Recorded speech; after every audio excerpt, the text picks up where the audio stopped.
Coming to you live from Long Beach, California, it's Sunday evening! Woo! Woo, woo, woo.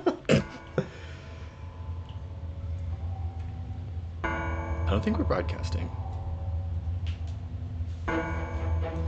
Welcome to Pitch It To Me Podcast, a show about the subjective past, present, and potential future of flesh and blood design. Today's episode will be a little bit special. We're broadcasting to you live to celebrate our 1-year anniversary. On Red Pitch, I don't think we're live. You are 100% live. Oh, shit. Oh, there we are. Why was it not showing up? 'Cause Sorry. it's There's a delay. delayed. There's a delay. Oh, I'm so stupid. Middle of our intro. Well, I just... You know what? I was waiting to I was see it tripped to up by believe the it. same thing. I was like, I'm waiting for us to I be know. on there. and But then like, we'll if get we to go. weren't on there, just keep going, right? No, because there's no reason to keep going. If we keep going and we're not live, what have we ruined? It's fine. Do you guys want the music again? Yeah, start the theme music again. Yeah.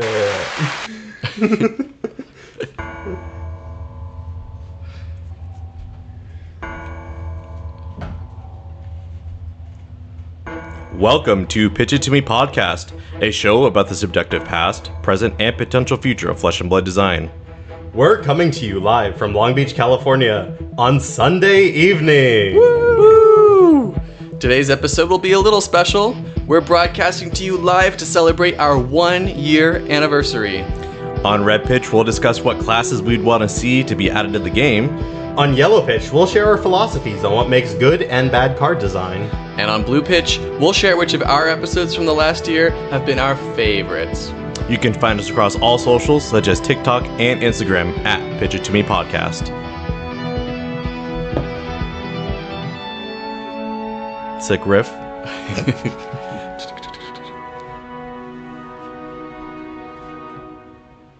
I'm Clark. I'm Fuzzy. And I'm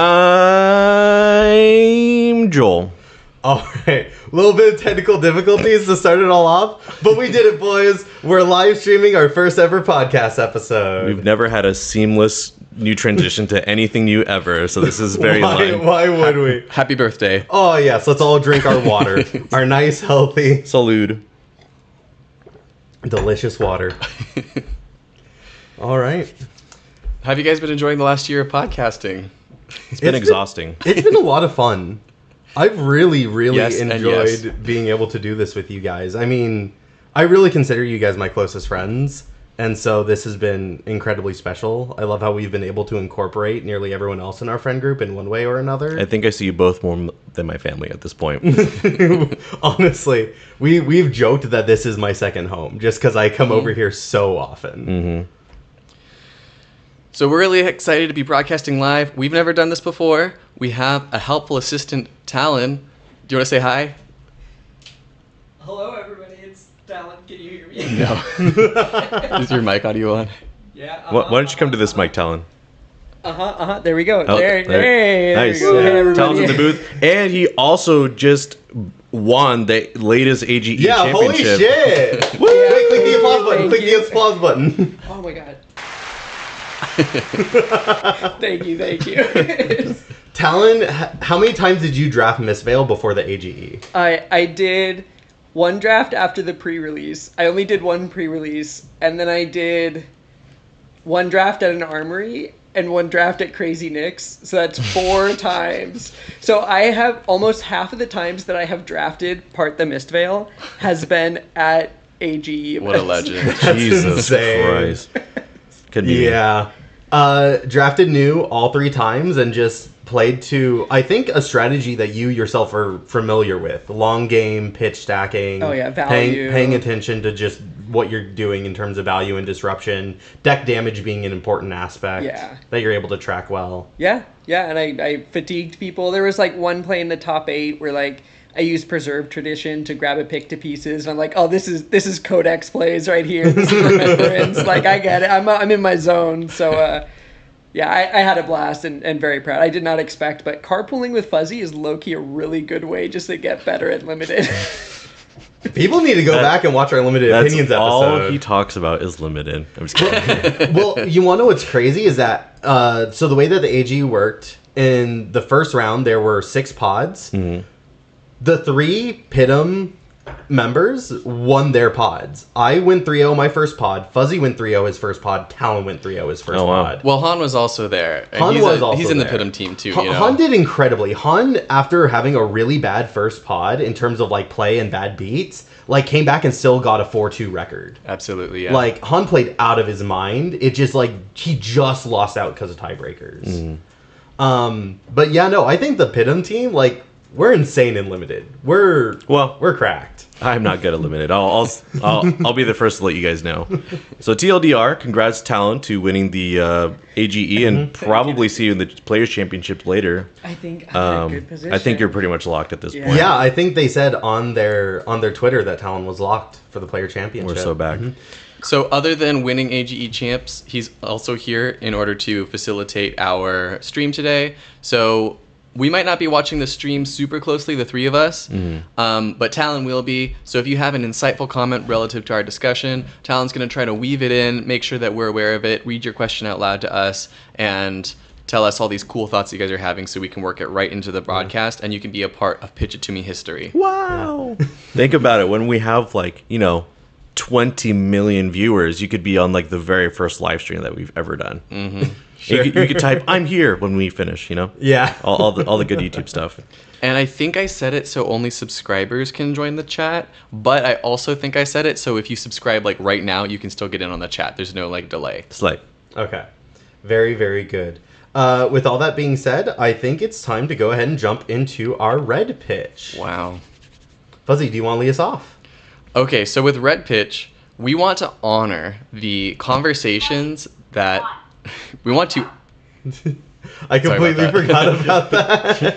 we want to honor the conversations that Joel Clark and I have been having that started this podcast, where we're just sitting in the living room thinking oh man, wouldn't it be so cool if X? What if Y? We should totally do Z. And one of those conversations was what class would we want to see added to the game? What would be the most hype new class that could expand the game and we could gravitate towards? And I think the possibilities are endless. That's the cool thing about Flesh and Blood. Magic has 5 colors. They haven't messed with that in forever, right? Hearthstone adds new classes every once in a while. They've done so twice, maybe 3 times. But in Flesh and Blood, we have the opportunity to see more and more classes added to the game. I think one thing that I'd be really hyped for is a seer class, maybe a fortune teller. And there's a lot of ways aesthetically this can play out. You can imagine a wicked old crone in her swamp hut telling rolling knuckle bones and I want to play a swamp witch. right? Does that sound hype? Definitely. It does. Yeah. I've also always imagined this being a quote-unquote brute class because we still don't know what the brutes are called outside of brutes, but the people who live in the savage lands. Oh, sure. Right? What is Rhinar? What is K? I always imagine them as more than just this brutish warrior culture. I think Seer would fit really well into that. Yeah, Sure. every orc tribe would have every Rhinar tribe would have their own seer or shaman or whatever that would I don't know. Seems very in that trope, Totally. You could also kind of go the other way with it. Imagine a scholar who spends his time in libraries frantically searching through ancient texts that tell him what the stars say, like a horoscope scholar kind of, where he's reading the stars and the planetary alignments and it's able to tell him things about the future. I think gameplay wise, the fantasy I'm looking for here is either being able to read the top of your library really easily. Imagine if at any time Dash.io. Dash.io, yes. Dash.io definitely fits into similar scape here where you have access to the top of your deck. Sometimes you can even cast it.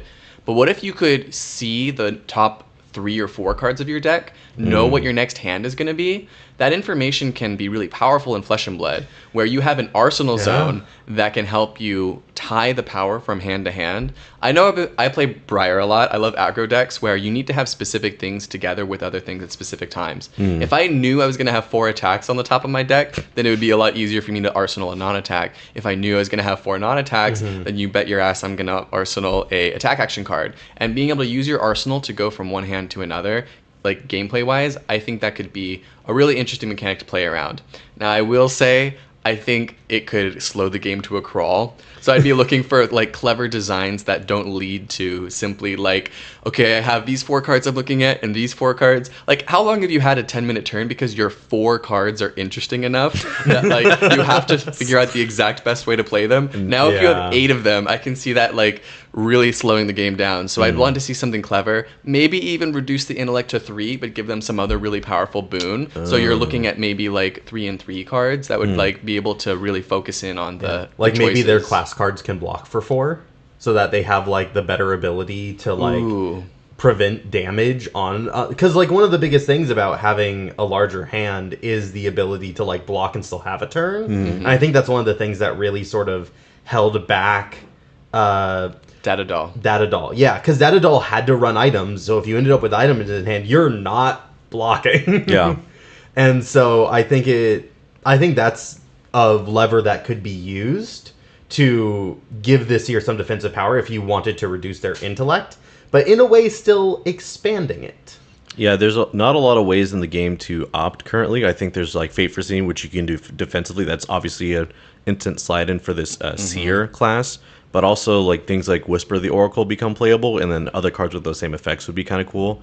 And that would help with the like intellect penalty. Like you get to look at more cards whenever you feel like, and that way you have the best 3 cards instead of like I'm gonna do my best with the 4 cards or 4 medium cards, whatever.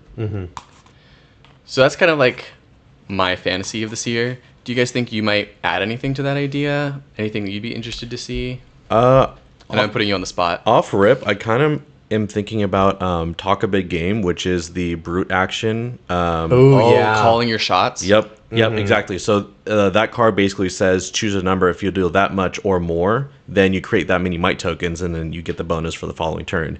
So things like that, where like if you have like, I don't know, if it hits and you call out a card type, and if that's on the top of your library, you draw it or something. I don't know. That's so cool. Not just knowing what's on the top of your deck, but making predictions about the future and then using your control to make it happen. I think that could be a really cool game. And then the same thing. Sorry, I'll let you go afterwards. But also the same thing with like the D reacts. Like if you defend and you call the right card on your opponent's library, then you draw a card or something. I don't know. I would say that would be really great to see that mechanic tied to 2 different card effects. So one card effect really lets you like dig deep into your library and like really see what's going on, while the other one is what lets you make those called shots. Because putting them on the same card, of course, it's like, now I know what's on top. Oh, Very definitely. easy to call the shot. So still putting some sort of push and pull and like wanting your hands to look a certain way would be really important, I think. Maybe it would actually be you start at 3 intellect, but every single time you correctly call a shot as a hero ability, you get the 4th intellect. Oh, there you go. And if you're able to do that twice in a turn, you can go to 5. Ooh. Oh, Yeah. So they're expanding their intellect the better they predict the future. Going to 5 seems like a cool reward for playing at 3 for a while. yeah. Yes. Exactly, right? And if you're at 3, it's going to be harder to get to 5, but if you're at 5, you can stay at 5, but the moment that the opponent puts enough pressure on you, it's going to be harder to keep those cards in hand that's going to let you get that higher ability. Yeah. So, Talon, do we have any notes from the chat? Yeah, if you scroll down, the doctor's like half a page. Oh. So, Whippy says, I kept saying leading up to heavy hitters that if they did go with an arena type set, I would have loved to see a goblin merchant selling food and taking bets in the crowd. Love it. Kind of got it with the wager mechanic. But it wasn't a goblin merchant. I think I would love that too. To be honest. No. I want to see more non-humanoids. Whippy says here, really hope they one day bite the bullet and properly introduce non-humanoid races. I'm completely with you. I want to see more non-humanoid races, and I want them to be given some real characterization. Yeah, definitely. Because I still... Starting off with brutes. Starting off with brutes, because they've been given a little bit of diversity in their philosophy and their approach to the world, but I'd still like to see more. Thanks for the comment. Han V says Ben and I were talking about called cards that do additional things if you call the correct thing on top of your library. Yeah. Very much sort of tied with Clash, right? And it's different. Maybe we'd see the return of the Clash mechanic. Yeah, because Clash is very like it's a very deck construction type of play style, and the Seer is kind of doing the opposite, where you're manipulating the top of your deck, and so maybe Clash does come back, or you just get rewarded in this different way, and in that sense it's another deck building restriction without, abusing the above rate defensive cards or the extra drawing power or intellect play, whatever. Mm-hmm. Maybe clash on like attacks or a non-attack action card could be interesting. Let's keep the discussion moving. Which one of you would like to tell us what potential class idea you brought to the table today? I'll go next. Please. So the class that I thought about for today was the Swashbuckler. So I was perusing Twitter to get ideas because first I went to the lore book, and in the lore book, if you don't know, there is this page that is talking about the different professions in the world of Wraith. And the professions in the world of Wraith list a lot of the classes that we're familiar with. Illusionist, Wizard, Guardian, Warrior, Ninja. So it's sort of been used as the sort of marker for what classes are they going to release in the game moving forward. And there are some unreleased classes on there, most notably Necromancer, Cleric, and Alchemist, two of which we've already talked about on the podcast. And so we've talked a little bit about all of those. We have talked a little bit about all those. Cleric, we've done an episode on Alchemist and Necromancer. That's true, yeah. Actually, our very first conversation at this table that started the podcast was about Cleric. It was about the Cleric class and how I felt like Light already encapsulated it, and so they're gonna have a hard time with that.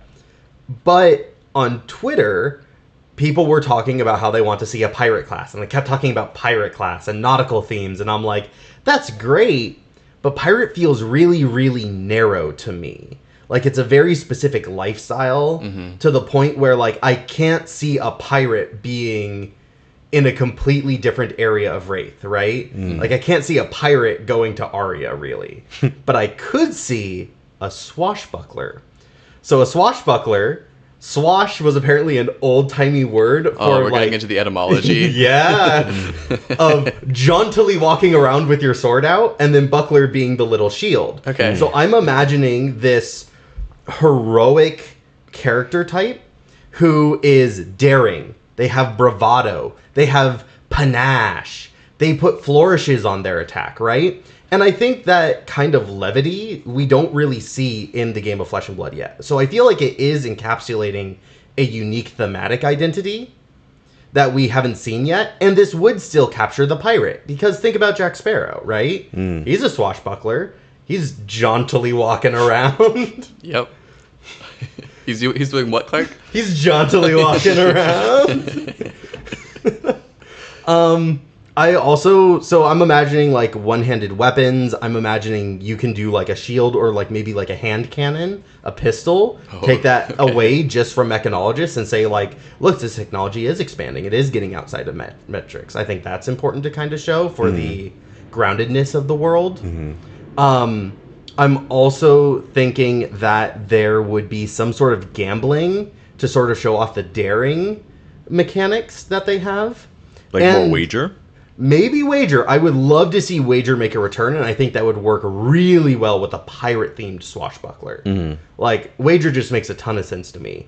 But rather than these, like, go tall attacks that we're normally seeing, I'm imagining, like, 4 breakpoints, or even like a 3 breakpoint that you have to meet a condition to get it to the 4 breakpoint. Like Bolton? Not dissimilar to Bolton, honestly. Like, I'm expecting like mid-range combat chains, attack actions where the weapon can be worked into it. I did design one mechanic, which I called Flourish. If the attack previous on the combat chain has a higher power than this attack's base power, it gets +1. Oh. So it's like a fusion of Bolton and Ninja. Yes. So I honestly, I think combo might end up becoming the new kicker, right? So imagine the Gathering, everyone always jokes about how every mechanic is just kicker. Yeah. I feel like every attack on hit is like, oh, this is just crush, but different. This is just combo, but different, right? These are... I will dignify none of that. But Flourish being a thing that sort of checks the combat chain and rewards you for being able to look at your hand and sequence your attack based on how you block and how you keep cards in hand. And it's not sort of a guaranteed anthem, but you're getting to those breakpoints, getting to those better breakpoints. You can work in generics comfortably and find interesting ways. Like, Ravenous Rebel could be really interesting. Ravenous Rebel could be a great lead for all your 3-powered attacks. Yeah. But if you flip a blue, all of a sudden, you've lost the ability to have all this flourish. See, I love mechanics like this. This sounds very simple, but there's a lot of different ways that you can engage with it and how it affects play, you know? A lot of skill expression that can come from the deck cards that you include or the cards that you like prioritize in a draft, trying to work around it. It's something that could fit really into a variety of different games and play styles. So I love mechanics like that. This could also just be the hero ability of the Swashbuckler, where if you play a card with Flourish, it gets +1 if it's less than the base of the previous attack. Yeah. That way, it's like rewarding aggro decks, but not in a way that's going to keep getting like exponential value. It's like you're going to keep everything at like on rate with the rest of the Flesh and Blood cards, and then like the individual cards can have Flourish with some other effect. If you meet the condition, you get 2 different effects. Kind of like stealth. Yes, exactly. I love that mechanic. Can I say what I think like I would really expect to see in a Swashbuckler class? Booty. Amen. Pirates be going around, they be collecting that booty. I'm talking copper tokens, silver tokens, gold tokens. They already exist in the game. I would hope to see like perhaps all 3 of them played really fluently in a Swashbuckler class. Yeah. It could also make something like Wage Gold like a really nice finisher if you find a way to give it go again, like a really great lead-off tool. Sure. Yeah, cards like Wage Gold are so cool because they have universal, so I'd love to see more of those cards being added, especially for like, you know, Wager or Clash even. I feel like it's a good keyword to lean on. Yeah. Now, when I designed this, I'm definitely thinking of our classic adventure heroes. Like Indiana Jones is a swashbuckler, Zorro, D'Artagnan from the Three Musketeers, Wesley from the Princess Bride, right? Like, I really want the mirror to feel like the duel on top of the cliffs from the Princess Brides. I want to be in Inigo Montoya and the Dread Pirate Roberts just going at each other. They're quipping, they're making fun, all the while they're like dueling to the death. But at the end, there's still some chivalry, there's some honor, and there's respect in it. Yeah. So that's what I'd love to see. One thing that I was thinking, because I was planning on talking about Pirate today, and then I saw Swashbuckler in the notes. I was like, oh, okay, never mind. But one Snagged. thing, yeah, snagged. But I would really love to see a mechanic with pistols, but in a way that's truer to pirates, because pirates of old, like they would carry like 4 or 5 flintlock pistols. Oh, man. Because it was one Oh, shot yeah. per use, and you'd have to like basically throw it away or like, I don't know, like reload it somewhere else. But basically it would be like, I don't know, like items that you put on the field, and then they would have like go again plus or like attack for 1, whatever. But basically function like the pistol, but it's more it's consumable, you know. Joel, imagine like a hero that just has like 1, 2, 3, 4, 5 huge like flintlock pistols like going up their shoulder. That sounds so cool. Yeah. I also love this because I think Flesh and Blood is starting to get to the point where we might start looking to marry mechanics to each other rather than like breaking open completely brand new spaces. Yeah. So this happens a lot of the time in conversations about League of Legends where they're like, this hero just takes abilities from this hero and this idea from this one and this idea from this one, but every new champion still feels very wholly unique and special. So like, even though we might be hearing like Flourish sounds a little bit like Stealth from Assassin, and like this pistol idea and items on the field sounds a little bit like Mechanologist, like I think still taking these very small design spaces from all these different classes and giving it to a brand new class could still help it feel very unique and special. Also, just think about that pistol. If it's like attacking for 1 or 2, that's going to get turned on by Flourish. Now it's 3. Oh, sure. Yep. Yeah? Peter from the chat says, oh, imagine a chest equipment that you put pistol counters on and remove to make an attack. Ooh! Love that too. You can create like tokens like Crouching Tigers or something, and it's like flintlock tokens. Yeah? Kind of cool. That's very interesting, tying it to an equipment. Oh, and Blizzard Sphere says, more sea creatures in fab art, please. Yes! Oh, yeah. More sea creatures, more just big, giant eldritch horrors, too. Spooky. They've started going into that a little bit with Shadow, and I hope they keep doing it. I have a crippling fear of like big animal or big creatures in ocean, so I'm like slightly against it, but the art's cool, you know? All right. Why don't we go ahead and move over to... So, Joel, you were saying that you were working on Pirate, and you moved off of it. What did you move to? So I moved to Warlock, which is like something I've never really experimented with, because I don't play. I've played Pathfinder once, but I know in D&D and a popular class is a warlock, and they deal with pacts with like ethereal beings. And Oh, so yeah. I was thinking of a way to add arcane to our other classes. And so the warlock would be like an augmentation of existing classes. Because, Oh, sort of like a Talon? yeah, kind of. Okay. Because I remember when I first started playing the game, and someone was like trying to turn me onto like Rimblade because it's like warrior but with arcane, which I wholly disagree with. But in this way, it could be warrior with arcane because it's literally warrior, warlock, whatever. Because they've already played a little bit with like multi-classing on some heroes like the Emperor. So that's something I wanted to experiment with. And also, I've been coming around to arcane as a mechanic. Like originally, I was just like, this just seems like bullshit. Because I played, when Viserai could kill you with like 40 rune chants and 9 attacks for like 4 physical each. And Kano obviously is a really annoying deck to play against, but it's also interesting to see how whenever Prism gets brought up as being like a dominant force in the meta, Viserai is automatically mentioned as a counter because each of the pings of one arcane can be threatening to like board states like that. And so I wanted to see like how, in what other ways could we add this utility of arcane damage to other classes. And also I wanted to see, and I don't know how this interacts with D&D, so someone correct me if I'm wrong, but if you make a pact with a demon, like theoretically I would also want this class in Flesh and Blood to have access to big allies like demons or angels or whatever. In the way that Doomsday and Eclipse creates like Urser and Blasphemous tokens. That's something I would want to see because that's one of the more healthy ways that allies can exist and still, have powerful effects that augment your regular play styles. Yeah, so in D&D, I do think that it was added later. So like all warlocks kind of get a familiar. I think that's a pretty classic one. Sometimes they get like a very special weapon or like a tome that opens up more spell options for them. But I think in one of the expansion books for player options, they gave a bunch of spells for summoning demons. So like throughout the levels of spells, you can like summon lesser, summon middle demons, summon greater demon. And I think that was very specifically given to like warlock and kind of kept out of a lot of the other classes. Yeah, that's what I've kind of observed too, just from reading stuff online.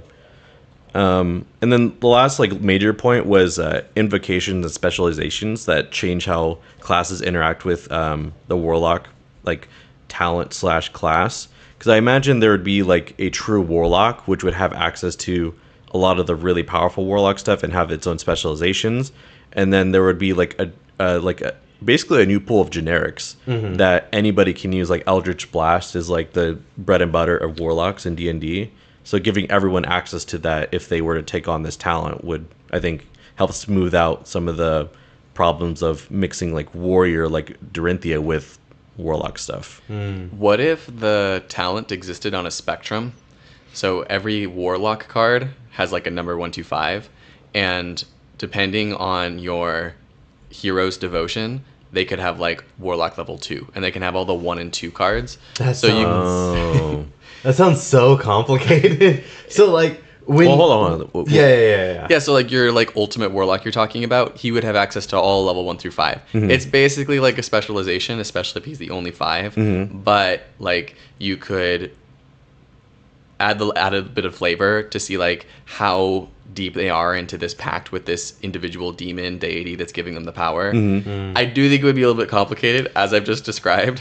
Well, I think it could be better if you have to declare it when you show the hero that you're playing. Yeah, so I'll get into that later. But Yeah. and I also think like if you have specializations with names, you could just do a specialization level 1 through 5. And that way, like you said, if you declare at the beginning like I'm level 2 and this is like the negative effects of being a level 2 and we get the access to level 2 cards, whatever. I'm not really worried about the like logistics of it all, but I would also imagine like when you sleeve up like a warrior, for instance, that's my intent, like Dorinthia, for example, it would be like a Crown of Dominion-esque equipment slot, and that way like off rip you're sacrificing something and you're presenting like I'm playing Warlock and Dorinthia. Yes. Very much so. But yeah, that's pretty much the like goal of the Warlock. It's just like giving arcane damage to classes that to deal with like board states like wards, specifically with Prism and Enigma, because warriors are just dead in the water right now, along with a few other decks, and maybe adding arcane damage would help a little bit. Yeah. Do you guys have any ideas about what could be included in the Warlock class that would make it interesting in some way? Warlock, I really like the idea of getting your power from a demon. For me, this feels very tied to the in lore idea behind Shadow, right? Because I think all the Shadow heroes like have their demon that like grants them their shadow powers. So I feel like Warlock would want to lean heavier into that and would have lots of legendary specializations for the individual powers. And so you would know, maybe instead of level 1 through 5, it would be which demon did you sell your soul to? Yeah. And then that would give you a pool of, a very limited pool of legendary specialization cards that you can put in your deck. And so you would have to find the right times to play them. That sounds really cool too, because then it's like really limiting how much extra power you're getting from this extra card pool, but still giving you some wiggle room. Because we've seen every time they add a new talent, it's like, okay, something's absurdly broken. How do we deal with it now? You know? I mean, that could still be the case with this, right? Like, maybe one of the specializations is just, like, crazy, and so that's the one everyone sells their soul to. Like, why would I sell my soul to this demon? I get a 4/4 ally with Go again? Nah, I'm going to sell my soul to this demon, where I get an 8/8 demon with a crush effect. Jesus Christ. Whippy in the chat said, biggest fear is that they introduced Necromancer and it's just illusionist but dead things. Oh my god, yes. I do not want another go wide ally class. Yeah. Please, please, please do not make another go wide ally class. Yeah, I can see like that dystopian future where like, oh yeah, you make a bunch of big allies and they're weak, so if you block them with the right cards, like a big strong attack, then they fall apart. But it's not called Phantasm, it's called like skeletal. Phantasm. Yeah, yeah, it's Phantasm. Spooktasm. Like, So under the premise that this Warlock class can't be added to Light Illusionist, or just talented heroes in general. How about you, Fuzzy? Anything you want to add? I think this idea sounds great. Cool. Yeah. All right. In which case, I think it should be time to move our way over to Yellow Pitch. Well, like, did we have any other ideas from people in the chat about like what classes they'd want to add into the game? Ooh, let's read through some of the things that Talon has left here in our notes. So Blizzard's Fear says Raiden should shoot a laser beam if Bolton is at full health or took no damage to the previous turn. I agree. Any buff to Bolton, I am on board for. I am an easy person to please. I always kind of like the niche group of custom card designers where they're just like, this thing is bad. Here's a random push thing for this hero, for this class, for this idea.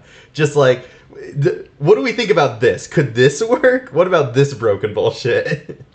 Valerio mentioned that he wants to see an alchemist class, he wants to see what it would do, you know? Because he finds the ideas of like things like potions, you know, in CC being interesting. Yeah. Like, Yeah. I wonder what potions would look like in Flesh and Blood. I think that's like what Valerio's trying to say. I did my entire red pitch. Like when we did the Alchemist episode, I could not think of a design because I'm like, there's so many issues with the items. They don't block. They have no go again. They're like, they sit there. They're interactable. It's so weird.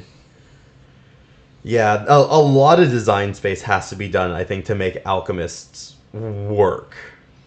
And Valerio's also saying something sounds similar to Death Knight in Hearthstone. Probably the Warlock. The Warlock. design. Oh, gotcha. I haven't played Hearthstone. So. In Hearthstone, they have like a rune system where like each card has runes like stamped to it as part of the quality of the card, like a secondary class system. So if it has 3 red runes, you can only run that card if all 3 of your rune slots are red. But if it has 1 red rune, then only 1 of your 3 runes that you just picked out have to be red. It has more flexibility. Gotcha. Okay. Yeah. And it's a little clunky, but it's kind of cool. So let's move on to Yellow Pitch. Yeah, Yellow Pitch. For our yellow pitch, we want to talk about what makes a good design and a bad design for a card, which is extremely subjective. So please Get ready to be pissed off. yeah, and please take this with a big grain of salt. If we say a certain type of card design is like bad, but you're like, but I like that. This is not making any comment about you. This is more about like what we like to see and maybe even how we like to approach our custom cards. Mm-hmm. Some really fun, amazing cards just happen to have like bad design, possibly. It kind of is all very subjective. I mean, I know a card I'm going to bring up that a lot of people like that I think is just very bad design. Oh no. Fuzzy, you want to start us off? I started the last one. Do you want to start us off this time? Sure. I was hoping I would go last, but that's okay. Clark, do you want to start us off? Hell yeah! All right, so let's start with the good design. We're going to do shit sandwich here. Good, bad, good, bad, good, bad. So... Shit, Big Mac. So, I think good design is anything that makes you rediscover Flesh and Blood. That was sort of the word that I kept returning to over and over again. Rediscover. I want mechanics that make me look at old cards in new light. Sort of like what I was saying about Flourish, right? And my little Ravenous Rabble example, that's why I really like the idea, because I saw Ravenous Rabble as the like, oh, this is like a really cool idea that makes me reimagine this old card, this old cheap generic. And I think good card designs do that. I think Mystic does this, right? All the Transcend cards, all of a sudden you're looking at your blues like, wait, which blues are really good for me to transcend with? Do I want to be transcending on my turn or my opponent's turn? That is such a Johnny way of describing good card design. You're saying good card design makes me go back to my collection and try to see which cards work with the future. That is such a like Clark Johnny approach to the game. Clarny. I love it so much. I mean, I think it is good design. Of course, there is good design elements that can exist outside of this. In fact, if anything, I think you should use multiple frameworks when you design cards so that it can be good for different reasons. But for me, that's just what I continually return to. I'm constantly coming back and saying, does this make me rediscover Flesh and Blood and fall back in love with it? And some mechanics don't. So let's talk about the bad. So, I think a bad design stagnates and invalidates other design spaces. So, this sort of ties into the, like, control argument of, like, why does everyone hate control? Because it stops me from doing the things I like. But I legitimately think that that can be really bad design. Like, if there is just one card that can make one class not able to play the game, I think that's a horrible card. Fuck Warmongers. Hey. Oh my god. Fuck Warmongers Surprise, diplomacy. surprise. The Room Blades don't like Warmongers. No, I don't. Like, I want to make it clear that the card is too easy of an include. I think it is... Like, the one drawback is that it doesn't have Go Again. That's like the one thing that it doesn't have, right? It is the best pitch value, the best block value, the easiest to play. It's 0 cost. The only thing it doesn't have is Go Again. It does put a restriction on you as well. I think the symmetric aspect of it is kind of cute in its design. Like, yeah, like you're going to have to restrict whether you're playing attacks or non-attacks. I too am making the same restriction, and I am demanding we sit down at the diplomacy table, and like the flavor's kind of there, you know? It is kind of there, but for me, I use another framework when I talk about this card, which is what feelings does it create at the table? And I have never heard someone say that they felt very good playing Warmonger's Diplomacy. I have heard everyone say that they feel miserable on the other side of the table when it's played against them. Like, I think that alone is a good example of why I think it's a bad card. It just invalidates certain playstyles and certain classes. It just says you don't get to play the game this turn. And I think other cards do that too, and I think that's equally bad design without enough forward motion. Like, Aether Ice Vein is better design because I think you have to put a lot more into it. You have to keep multiple cards in hand. It has to be a 3-card hand. You have to pitch, play, and fuse. So there is a greater demand on being able to play the card. Joel's giving them thinking really hard squints. No reaction. No reaction. Light work, no reaction. But Channel Lake Frigid, I think, is also sort of in this realm of like it just invalidates so many classes and so many ideas, and it's just too powerful. It's too easy to keep around, and like, is some of that balance? Yes, but I also think design wise, like, it just exists in a space that it says no, don't play the game, and I think that that is bad. Sort of like how we think when Ice comes back, they're not going to do Frostbites because it was too restrictive of people being able to play the game. That's sort of what I'm leaning into here about like why I think those are bad. I like that metric you use. Like, if something feels fun to play, it's okay if it makes the other player miserable. But when neither player is really getting a lot of enjoyment out of it, then it starts to like be unhealthy for the game. Yeah. And again, I return to a tweet that a friend of ours made, Del Taco, where he's like, oh, I've played 5 for months, and I never cared about playing Warmongers. I just started trying out Azalea. Warmongers is miserable. Like, it just explains it so clearly, and it happened very organically. It's so hard for me to feel bad for people like that. Because, like, I'll say the only thing I like about Warmongers is it stops Azalea from just going 16 on every arrow. There's nothing you can do. Especially if they cycle the same arrow that stops you from doing more than one action. Like, I would want more resources than... or I would just rather have it and not need it than need it and not have it in Flesh and Blood. Because so many design spaces in Flesh and Blood that are now LL have evoked similar feelings for myself, especially as a new player, because I started, like, you know, when Fab was probably at its most unbalanced. And so having access to Warmongers is something that I wish existed off-rip, you know? Yes. I definitely understand that. And I'm also seeing from the chat that Blippi says, would making Warmongers an instant that doesn't block make it better or worse? Laughing emoji. I think that would honestly make it better. Really? Yeah. Spending your action point means you have to be a little bit slower as you play it. Like, that really matters. But also having it being able to block for 3 is really nice. Yeah, I think because in my deck building, I've been trying to figure out how I can just main board Warmongers based on what's in the meta, and having it block for 3 makes it a lot easier because I can just like, oh, I don't need this matchup. Cool, I have a free 3 block here, or exactly. You know, it makes it such an easy include into so many lists. Right, and I think an instant would actually make it really tough to be as easy to include. So I like that suggestion, to be honest with you. Mm-hmm. Do you have any other examples about what would be like good or bad design? I think returning to the good design, shit sandwich. Things that make me reimagine the game. I'm trying to think about recent stuff. I think Clash was really good because it made you think about your deck building in a brand new way. And matchups, I think, in a very interesting way. You really had to think about, okay, I can go really heavy on the Clash stuff, but when I do, I'm going to have a really bad matchup into fellow Guardian players. Like, that's going to become a way more swingy, high variance matchup. Whereas other times it's going to sort of let you be very dominant because the opposing hero doesn't have it. But then, like, maybe they flip the CNC, right?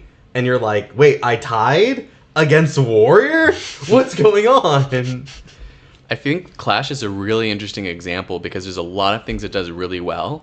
I think it's a really exciting mechanic where when you're clashing, even on a clash that's like really low impact, you're still like, I wonder what'll happen here right now, you know? Yeah. You flip over, and a lot of different things can happen when you clash, and I think that adds to the excitement, but detracts from like the competitive nature that Flesh and Blood has staked itself in. I think like this game is really leaning towards like being a competitive game where you have agency and everything is about the choices you make and the consequences and the rewards, and Clash actually steps away from that competitive nature, and that's why it feels really different in Flesh and Blood. Now, like, a lot of the podcasts that I've been listening to are like pros who often complain about Clash because they want to play a really like consistent hero, right? And you have a lot of agency in CC to make that consistency, but only so much, you know? Like, it feels weird to go to a tournament, maybe an expensive tournament, and you flip your like only non-attack actions on your clashes, and you're losing out on that agency for this gambling mechanic, you know? Yeah, but at the same time, I think those are what create the biggest moments. I mean, this year we had the sigil, right? Yeah. That was random. Like, yes, he knew that there was an out, and he like played to that out by blocking in a very particular way. Yeah. But like, that was still random. Does the other player have the right to be like, Sink Below is dumb and broken because it can flip you into outs? I don't think so. I think it's a wonderful aspect of the game. I think if I lost to that, I might feel a little salty because I'm losing to I'd that be random livid. gamble. You I know? would not be able to show my face. No offense to the gentleman who got sigiled on, but Yeah, like and I also feel that way because it happened to me at like the AGE, like in that same like period of time. Like my only losses were against Dromai in very similar fashions because I was also on Hatchet Dory. It's very frustrating. Anyways, continue. But I still think Clash is really a nice addition to the game, and I would agree that it's good design. This is especially just depending on the values that Flesh and Blood is going for. Yeah. I think Heavy Hitters was a pretty like good introductory level set to get people excited for the game. So I think putting Clash in there made a lot of sense. I think also, like, just the fact that Clash made Thunderquake good again. No one ran Thunderquake at all because they're like, why would I ever be doing these sorts of plays? Why would I ever heave it? Why would I ever run it? And it's like, no, the attack value actually makes it good. And then also pairing Victor's ability to like draw the card to play it more easily when you're blocking, like it brought old cards that people weren't looking at back into the limelight. 6 for 10s are good. 6 for 10s are good. 6 for 8s are great at blue. Like, I mean, Cranial Crush. I don't think Bravos were really running Cranial Crush. Yeah, they were. Were they? Okay. That's your point. Do you have any other bad designs? Sure. No, I think I wasted enough time complaining gotta about move on. Warmongers. Um, Now let's go to Fuzzy. so I don't think my notes for this section were that good, but I'll do my best. I'll go next then. Give you some time to think. Okay. So mine was kind of similar to Clark's in a way. My first point being good design as games grow should be pushing the boundaries of what exists in the fundamentals of the game in interesting ways. So by that I mean we have a combo with like Katsu, for instance. We had surging, leg tap, and I think head jab as the original 3 lines, and then we added more in Crucible, and all of those a lot of those predicated on hits with the Crucible lines. And we kind of circled back in Outsiders to the surging line again and really fleshed out Katsu because he was considered for a long time to be like the best deck that never won anything. Just because he, like, when he pops off, it's great, but he still needs to hit, and there's a lot of really good defensive tools, especially coming out with in a set with Guardian and Warrior that blocks so extremely well. Yeah. And, you know, Bonds of Ancestry and, like, Descendant Gustwave are, like, interesting iterations because it lets you bypass the on-hit in, like, very specific sequences and get more value that way, but it still requires a very specific deck construction that Katsu is used to with, you know, a large amount of combo and sequencing and, like, other pieces in your arsenal that let you get buffs and powers so you can land those on-hits. And so that, in a way, I think has made Katsu a lot more fun to play, and I refined him as outside of the mid-range Katsu gameplay that we were doing for so long because we literally like could not guarantee anything, and now we can. Descendant was such. I mean, we were talking about this just last night as we were leaving the AGE of like Descendant is so fascinating because it's a starter in the middle of a line, which they did actually do one time before Descendant Gustwave with I think the Rushing River into Flood of Force line. Rushing River doesn't have natural go again. That's the difference, right? I think they had a starter in the middle but it didn't have natural go again, so no one plays that line. What makes it a starter then? I think you have to have natural go again to call it a starter. Like 100 wins. Okay. 100 wins is a little bit of a shift in precedent from the other combo lines. We saw that in Everfest. I think Flood of Force, though, does have natural go again and combos with itself, if I'm not mistaken. It does. Yeah. Flood of Force specifically That could be considered a combo starter. I don't think Flood of Force does. It doesn't. No, it doesn't have natural go again. I don't. It has think. to reveal a combo off the top in order to have go again, and you can only do that if you just played Flood of Force or Rushing River. Yeah. Never mind. I guess if you think of like starter has to have go again, then it doesn't fit. But for me, I more thought of like you don't actually need Torrent of Tempo in your deck to like do the cool stuff, right? Like the cool stuff comes after Torrent of Tempo. Well, you could say that about all the combo lines then. Like if I give Whelming Gustwave go again with Snapdragon Scalers or something, then I can go right into Maginshi Release and do all the cool stuff from there in Lord of Wind. Yeah. It'd be cool if you could though, because Torrent of Tempo sucks. That's It what really makes, does. That's what makes Descendant Gustwave so good, is you can just play it. You don't have to use any other hoops to jump through. Yep. It's not going to cost one less. It's not going to have an extra 2 power. So you're playing like, A 1-for-3 go again. yeah, that blocks for 2, but like you're able to then go into Bonds of Ancestry and get your value out of Bonds of Ancestry, foregoing the value from Descendant Gustwave. Yeah. Which is not that hard of a decision, I don't think. Does anyone have any more examples of what they think good design is as it expands on the fundamentals in an interesting way? Before I move on. I think you're right to bring up fundamentals. Like, there's a lot of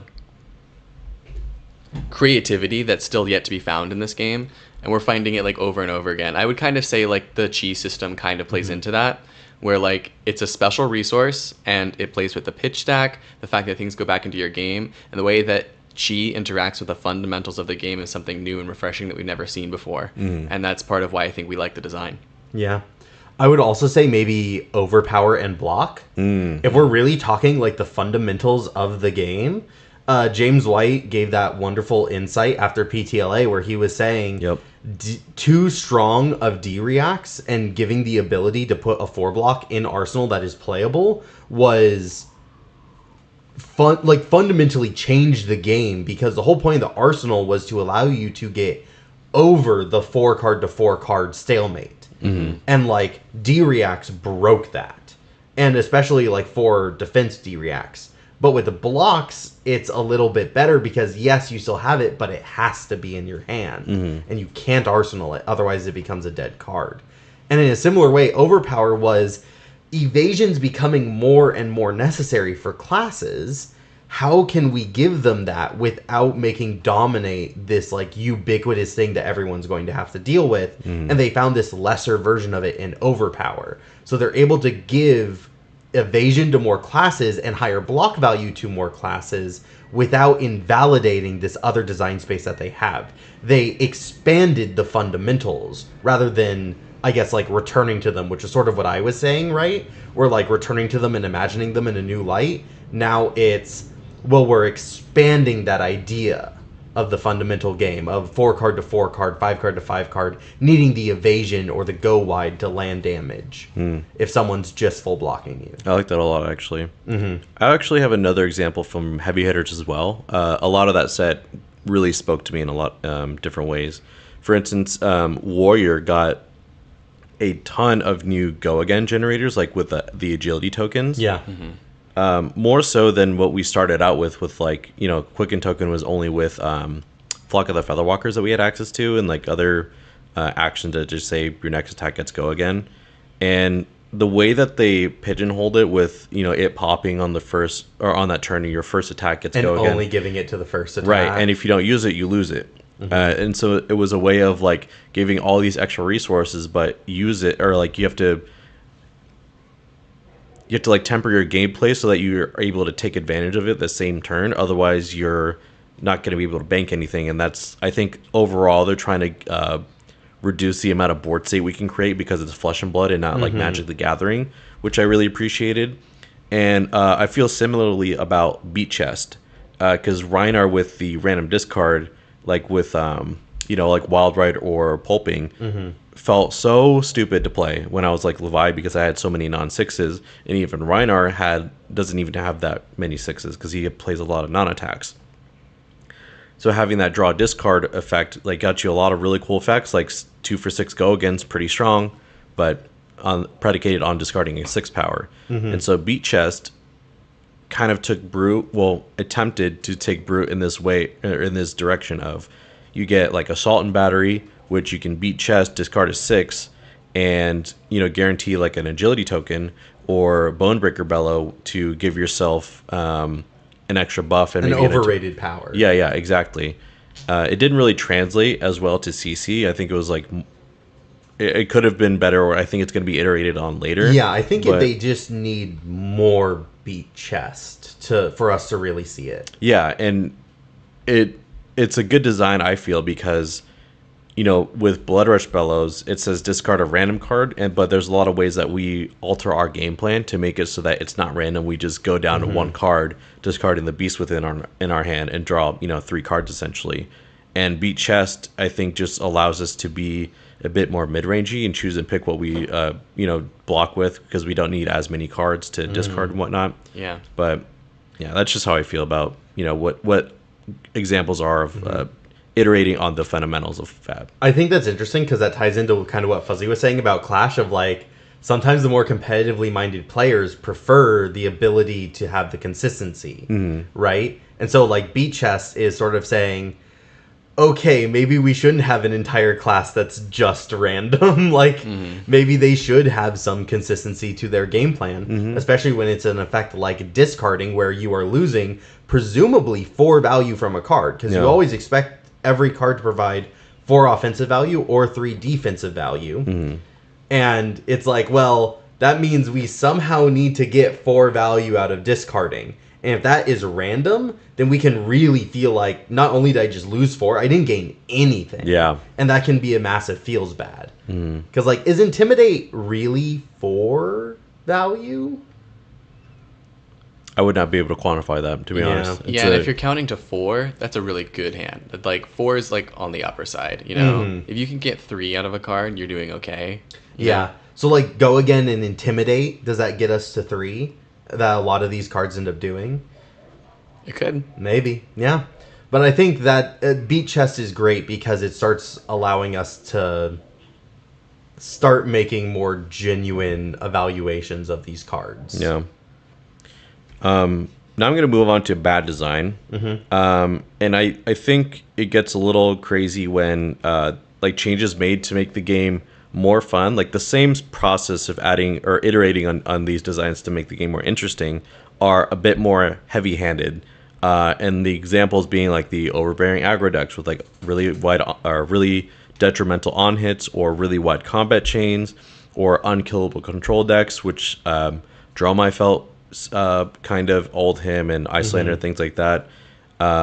Especially if you have to then overcorrect by slamming down bans in a short time period, or restrictions, so, like in, you know, that they did in what should we call it? Living Legend. Yeah. So this is interesting. I wonder, how much of this do you think is design, and how much of this do you think is balance? Because I think that's a conversation that a lot of the times the community will get mistaken, right? Is this an unbalanced card, or is it a poorly designed card? I think you're being a little bit hasty to separate the two, because I understand the distinction, but I think a good designed card would also be well balanced. Yeah. Yes. That I did not mention that, but I also feel that way. Like it has to be it can't just be an overtuned card to give support to a hero, and that's what I feel like a lot of the X-Pack slots are trying to do, is just add a really sick card to, you know, boost the game plan of a hero that's maybe not doing well. But it still has to be balanced. It can't just be broken pieces. Is there a particular card that you're thinking of bad design? In like the X-Pack slot, because I know that was what you just mentioned. I've heard a lot of people mention Tome of Imperial Flame for a lot of different reasons. Yes. Back when Dromai was around, because for the Dromai players, you know, I'm thinking of like Zach Wallach and a lot of the other like really practiced Dromai mains.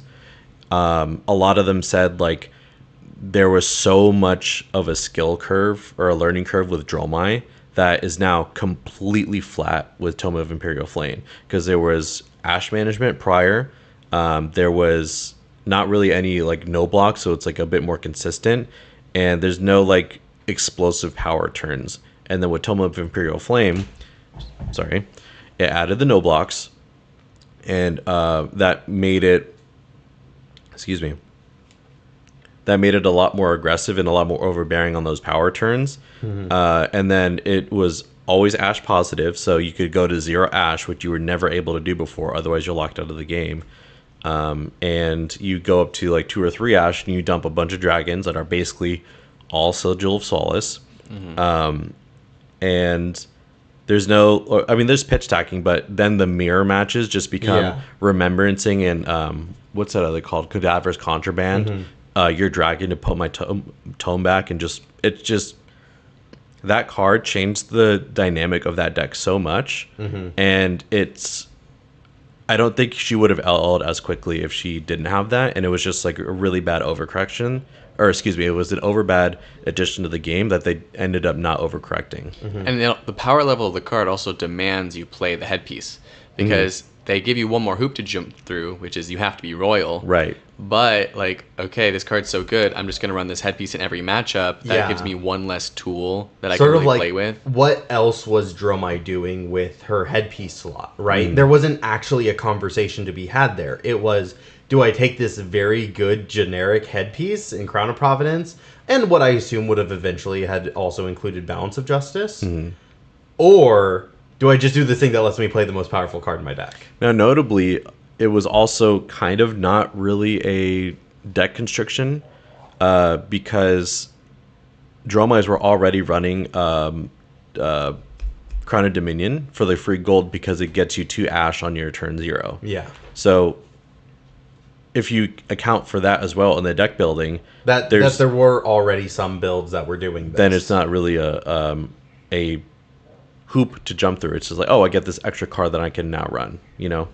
Yeah. So I would definitely agree that balance is a very big part of design and that you can't fully separate the two. I will say that there is certain, like, Duskblade, I think, is a very good example of, like, this is an overpowered card and that is what makes it a bad design. Even though when you look at the design on front value, it isn't obviously bad, right? Like, it asks you to jump through the same hoops that you jump through every single time with Runeblade, and if you ever put the disruption or the pressure on, the counters go away. And it starts weaker than what you would expect it to. You have to activate it once for it to be decent, and then you have to activate it twice for it to be above rate, right? So, like, you have to do multiple turns. And as I'm saying this, it sounds reasonable.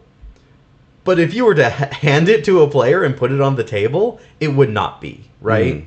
So I think sometimes you can look at a design and be like, is this a good design or a bad design? And other times it's just, yeah, no, balance matters. Yeah, and I posed this question. I posed this question in the Discord probably a couple months ago about what was it?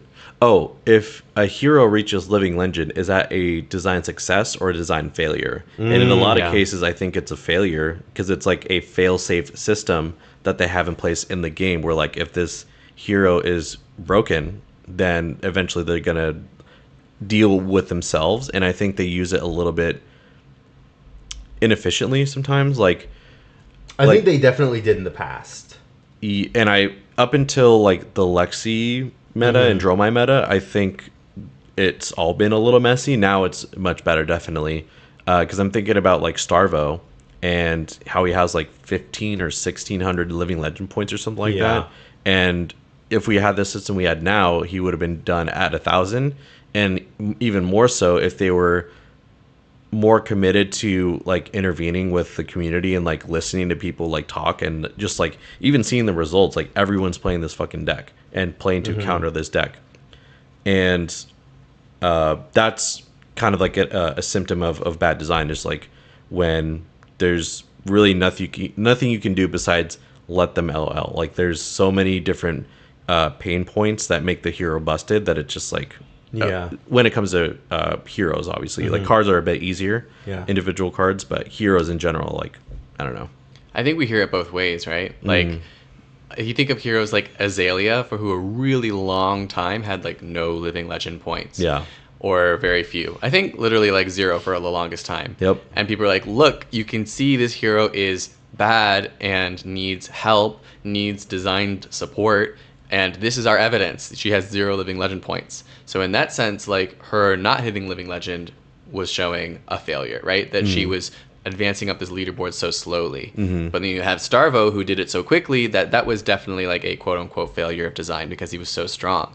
So you definitely see it both ways. Like, there's some sort of ideal where, like, the hero's in the meta for a certain amount of time, accruing points slowly and casually, friendlyly over the course of time, where everyone's, like, really happy with the trajectory. They're just kind of moping along, getting their points here and there.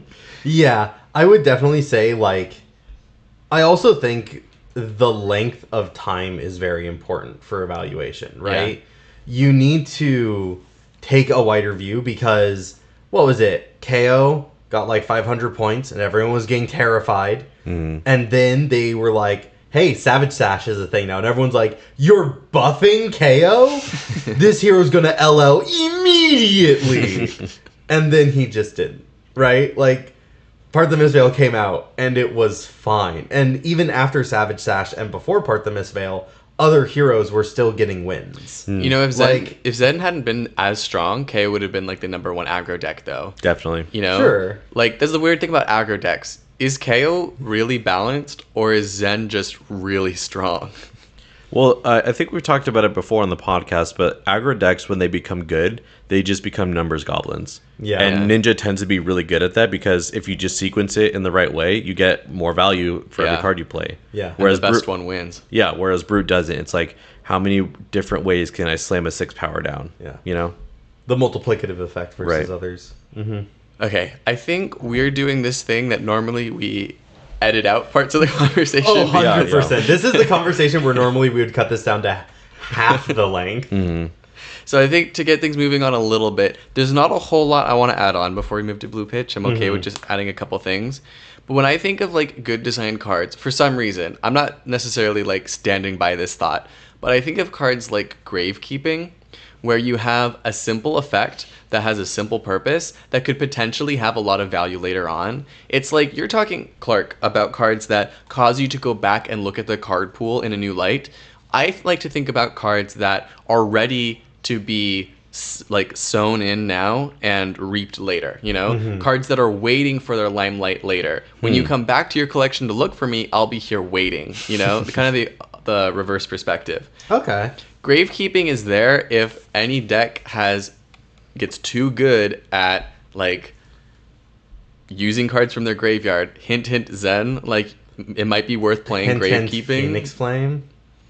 Like, banishing their Phoenix Flame would like totally ruin Fi decks, and Gravekeeping offers you that advantage. Like, you were looking at that potion, Clark. It's like a blue go again potion, Talisman of Cremation. which is a really good rate. It allows you to banish cards from your opponent's deck if you meet this condition, and it doesn't even cost you an action point to play or to crack. But Gravekeeping can help you push a little bit of damage. It's not even a non-hit. You just play Gravekeeping, you banish cards from your opponent's graveyard. It's not overpowered either. Like, it's a 2-block. It swings for 5 damage with no on-hit. So the only thing it really does to really affect the game state is banishes a card from your opponent's graveyard. But that can do a lot of different things. In new, it can enable your hero ability. In a meta with Zen, perhaps it could like remove cards from your opponent's grave and stop Bonds of Ancestry from popping off. And having cards in the game like that also allow LSS to put power payoffs in graveyards because the answer's already there, you know? Yes. I'm not necessarily saying Gravekeeping is like at that power level. I'm not even sure I think Gravekeeping is like the hallmark of good design. But these are the kind of things I like to think about when I'm thinking about like what is good design, what tools are being added to the game. Which I want to note is sort of like what they said Warmongers was supposed to do. When Warmongers came out and there was all this conversation about it, Brian Go said, this card is meant to stop a degenerate strategy. And I haven't seen that degenerate strategy yet. Like, I just haven't seen it yet. Maybe it's coming up in Rosetta, right? And we've just been waiting and waiting and waiting. You mean Clark hasn't seen it yet? No, I don't Or think the game has seen Brian it. Go hasn't seen it. No, I don't think we, the player base, have seen the degenerate strategy that it was supposed to stop. I'm just clarifying your pronouns here. Did Brian Go say we haven't seen it yet, or are you saying we haven't seen it yet? I'm just Both. okay. Like, well, I guess no. Brian Go didn't say that like it hadn't come out yet. Okay. Brian Go said it is to stop a degenerate strategy, and I haven't seen anything that would constitute that degenerate strategy that would require like this card to just shut it off. Okay. Maybe Azalea, but like I feel like plenty of decks are beating Azalea without Warmongers, right? I don't know. It's pretty important. Whoopi says gatekeeping with gravekeeping. Very slay. Gaslight, gravekeep, girl boss. So that was a good design that you liked. Do you have a bad one before we go to blue pitch? I think the flip side of the coin I was talking about is cards that lie in waiting, ready to be like powerful or cool someday, and just never are, you know? And it's really hard as a designer to know when that is. I feel like there's some cards in Dynasty that like even if their supposed like time came, I still wouldn't want to play them. Like there's ones that like take counters off of like offhands. Those seem kind of cool, but there are ones where like the reward does not seem. Maybe I should just look at the set. Rock. I like Rock. Rock seems like it'd be like really cool. Rock is Pray for Rock support. Everyone Rock play it is- right now. Rock is fun, but I don't think Rock is like good. And none of them are, well, other than like Sandscour or Great Bow, I don't think any of those like majestic Marvel weapons are any good. No, Hanabi Blaster like could have been interesting with like Twin Drive, but it's each card that you play with boost. Right. Not even each time you boost each turn. So like putting boost on like new and interesting ways like doesn't even help the card. Yeah. I'm also thinking of like Mutated Mass. That's like probably one of the worst majestics in the game. Yeah.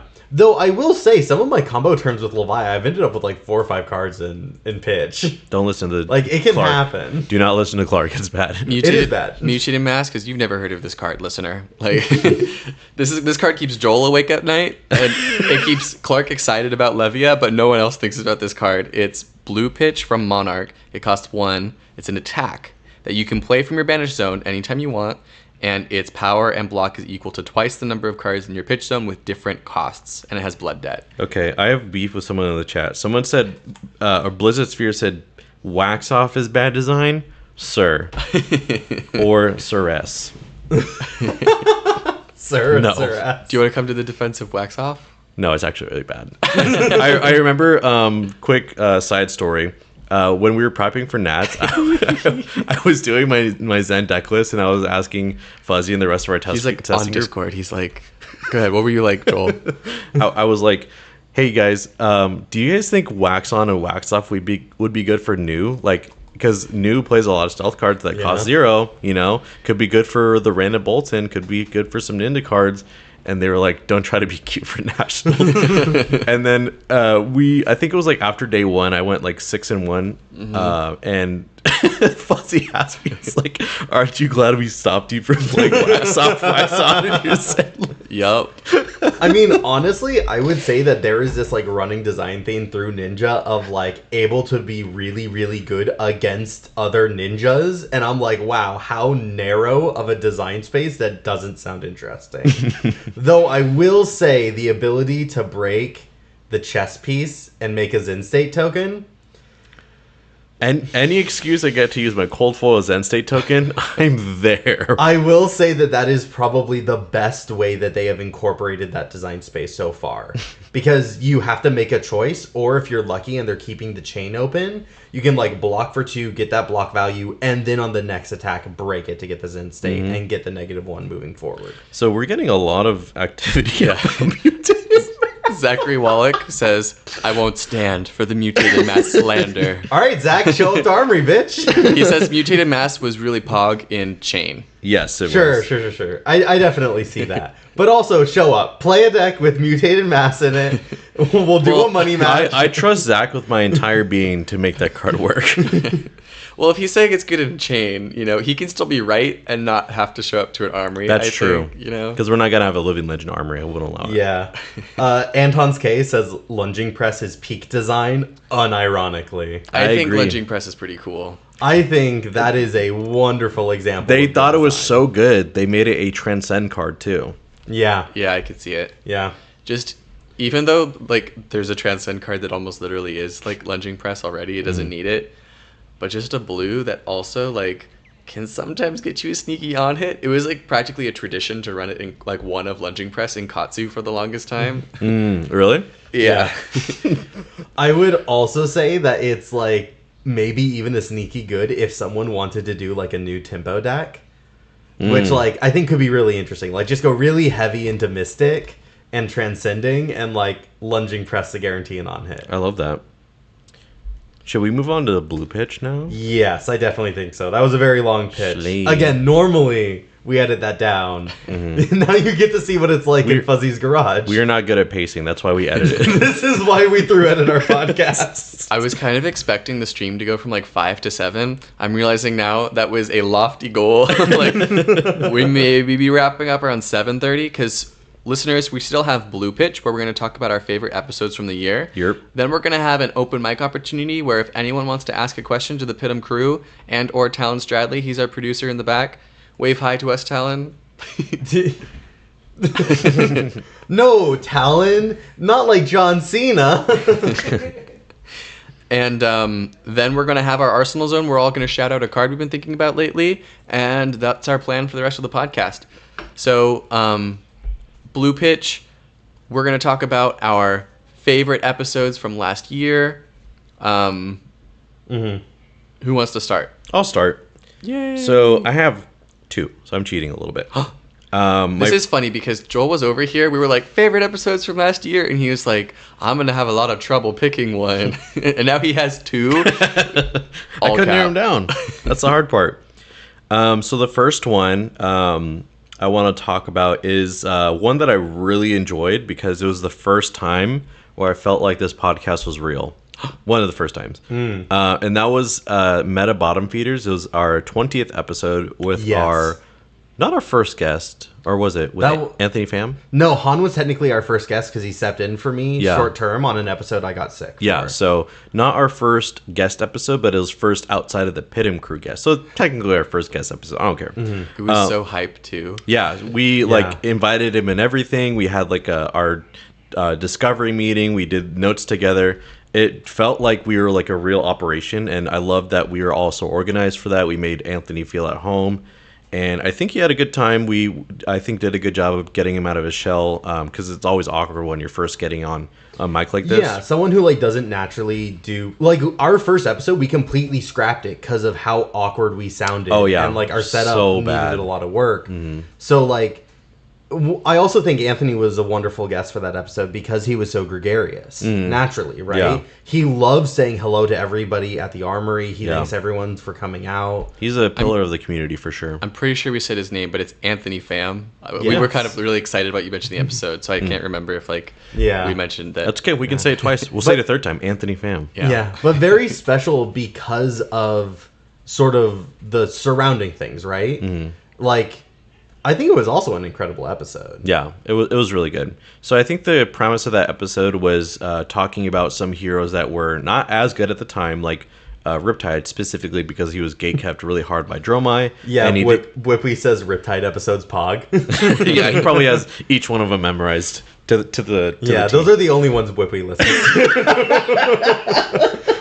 He was like, did they talk about Riptide? No, I'm not listening. Same bestie. Nah, he's a true fan. I know it. He is. But yeah, I really like the episode for what I've already mentioned, and I like talking about the worst heroes in the game because I play almost all of them. Yeah, I mean, at that time, like, I think Lovia only just got her Dust to Dawn support, so, like, she was still sort of stepping into, like, being it. Is she good? We're not quite sure yet. Yeah, every set. I'm just kidding. But yeah, so I really like that one because it gave me a lot of confidence and like we can do this. We can have guests on. We can have like really interesting discussion that's interesting beyond us three because it can often feel like a little bubble of like where we're just agreeing with each other and like hyping up our own designs and then including someone else and it's like it goes well was a treat for me for sure. And then another episode shortly afterwards, the Allies, Buds, and Friends episode that was like specifically catered around talking about allies and Flesh and Blood. And I was I tried to be like very objective in that episode about like, are allies good? Are they bad? And I can definitively say now they're bad. I don't want them back unless it's like outside of decks that already have a board state. You know what I mean? Like Illusionist should probably stop getting allies, and I'm glad that Enigma didn't. Because I was just thinking about like how many decks are viable now. Riptide's like in the meta now, and New, even though she still struggles with Illusionist, and like Azalea's pretty good now because they're just not held back by Droma anymore. Like we have this new deck building challenge, and it's a mechanic that just gate kept so hard. And even though like, and so I kind of think of it like this: like Dromai had a deck full of Sigil Solaces, Prism has a deck full of like Peace of Minds, and Enigma has a deck full of Oasis Respites. And I like dealing with the Oasis Respites and the Peace of Minds over the Sigil Solaces. It just feels a lot better in terms of how I build my decks and how I try to combat the meta that way. I love that framework. That's actually a really interesting way of putting it, and I think I agree with you. I would much rather deal with Oasis Respite than just a bunch of sigils, because and I've said this very openly, like I am very nervous about life gain in Flesh and Blood. Yes. Because pair it with a defensive enough design, and you are just looking at a misery for anyone on the other side of the table. And like life gain in Magic has been known to be one of the most like frustrating things to bring to the table. Healer's Hawk? The Healer's Hawk is fine. But like I'm thinking about those commander decks where they can easily get up to like 100 plus life. And like if you don't have a way of winning outside of like combat, then you're never beating that deck. That deck never loses, and then all of a sudden it's like, well then what's the point of playing this game? Yeah, so real. And that's why I don't. Yeah. I just noticed Talon arranging a coup in our chat. Somebody... Oh, is that what he's been doing with his head down over there? I thought he was just being a bad executive producer. He's trying to get the Riptide players to buy all our shares and do a hostile takeover. Yeah, Anton's K says, when's the all-time Riptide exclusive special episode? Which I'm kind of open to, except Talon over here says it's the second stage of the Riptide coup. What's up with that? You're so lucky I'm not looking at the chat. I would actually say that when Talon guested on the podcast, that was the Riptide special episode. Yep. Like, we talked about expansion slots, but like how many times did we mention Riptide there? And stay tuned, because I still have this like baby of mine of a concept of episode that I want to do. So that might come to fruition in the next year or so. Yeah. Also, Whippy said, and Bolton just getting good and then getting shunted back to bottom tier in the literal next set. Dude, that's all Warrior. Like they just plummeted they had with the all one set with all this fucking ward, man. They were so cool for so short a time. Yeah. Can I go next? One last thing. Yes. Actually, no, yeah, you're good. Okay. So the episode that I wanted to talk about was episode 01, Control. Classic. So this was the first episode that we actually recorded. Then we completely scrapped it. We recorded our episode 0, and then we returned to our episode 1 about Control. Yep. So yeah, because we were like second guessing ourselves as podcasters. Like we sat down, we got our fancy new mics, we didn't have our flow quite done yet. We recorded Control, and then we were like, that didn't feel right. So we ended up trying to go back, and we were like, now that we have a little bit more idea about what we want, we re-recorded it. And on the re-record, I think we did an incredible job. Like, I think that was when we were probably the most aware of our pacing, and we did a really solid job of it. But I also just think that, like, it sold what we wanted the show to be very, very well. Like, the 3 pitch structures were 3 very different, interesting ideas that all tied into the larger concept, and we hit our marks very well. Like, I think that episode is, like, right on the 1 hour mark, too, of, like, where we want our episodes to generally be. Yes, as it's gone on and we've evolved and allowed ourselves to have more... We're yappers. Professional yappers. I keep trying to get these guys to, like, actually record a 1 hour episode. I beg your pardon. No, he's right. Yellow pitch just happened. Our yellow pitch that we just did, that was like 40, 50 minutes. Hearsay.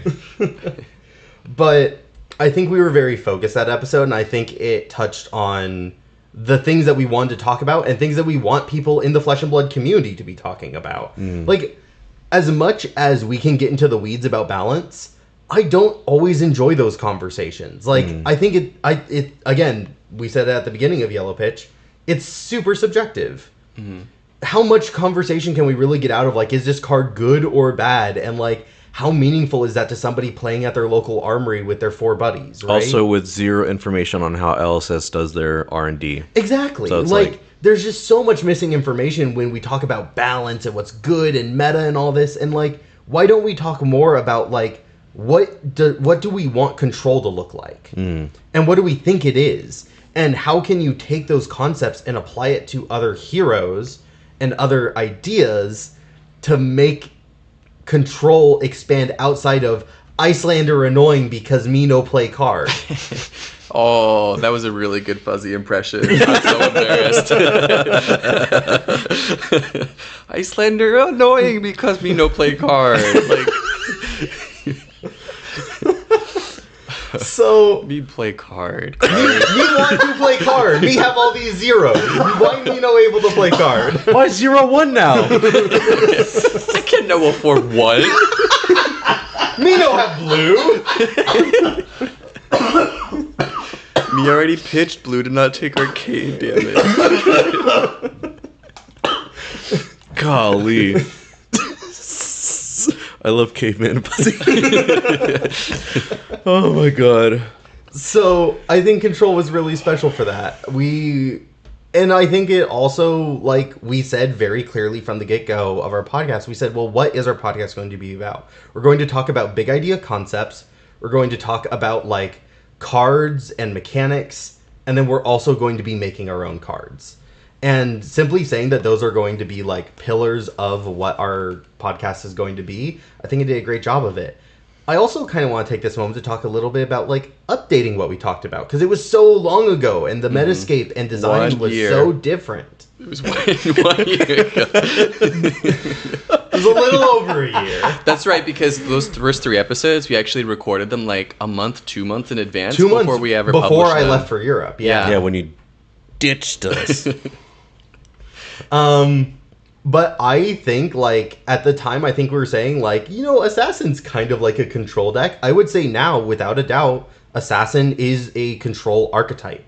That is a big part of their mechanic. And I think a lot of their value is baked into the disruption that they are supposed to be presenting. Because normally, it's like, Assassins have always felt like they can't push their numbers high. And we see that in, like, them struggling so much against Enigma, right? An Illusionist. So I think it's because a lot of that expected value is in their disruption. So with new, we also see them upping the amount of disruption that they're giving to Assassins. The ability to, like, pull cards out of their deck. Like, I think that's really big. Pull cards out of their graveyard and get value out of that. Like, Fuzzy, you're talking about gravekeeping. I think about those games where an opponent runs 1 CNC, and every single time that Talon goes to Codex, they just get the CNC back, and he's like, oh man, but I have all these traps in my hand.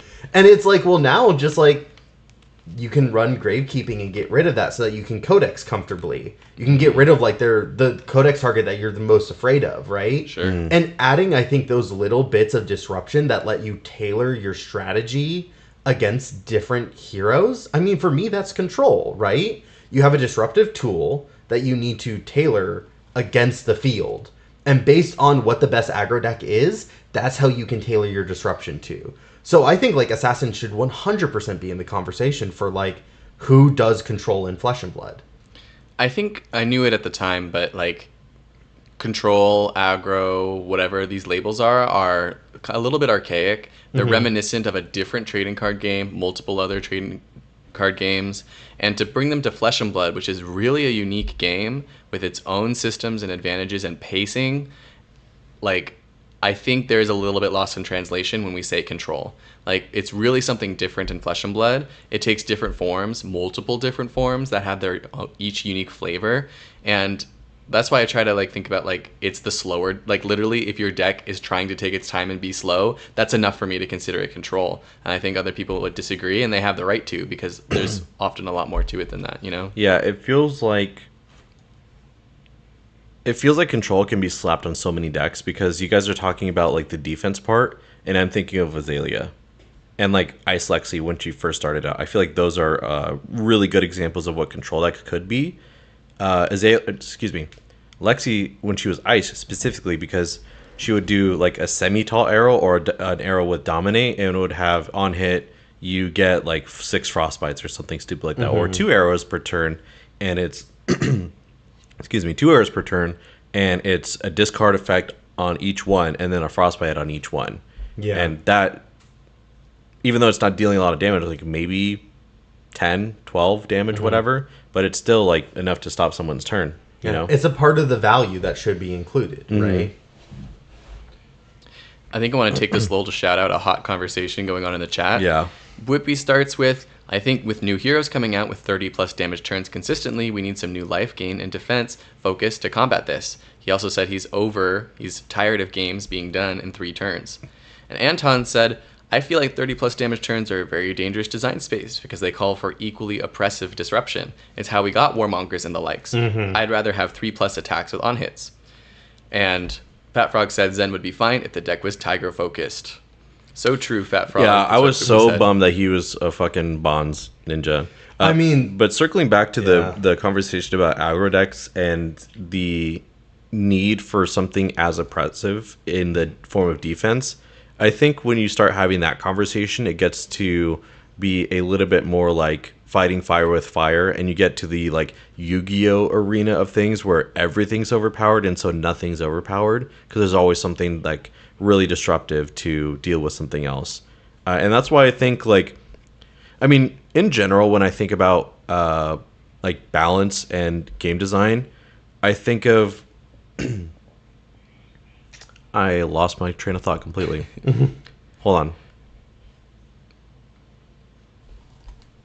Yeah. Oh, so I was thinking about how heroes have never interacted with each other. Like Starvo has never interacted with like the Mystic heroes. Oh, sure. And how some of those heroes like that were really broken, like OG Prism, OG Briar, and Starvo, how different they would be if we had some of these tools like way in advance. And so it's very interesting to me how LSS is evolving in game design, and how it's going to deal with these problematic decks like Zen.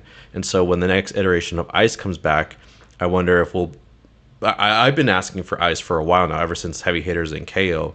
I forgot where I was going with that, but it's going to be interesting to see sort of, because if you're thinking about eras, what I'm hearing from you is this lot of like harkening back to the different eras, right? Yeah. Fab 1.0, and now we're in Fab 2.0. In Fab 2.0, we haven't really seen like what the classic control archetype is. Yeah. We've had New be very disruptive, and we've had Victor be very defensive, and now on Rosetta we're seeing another defensive focus.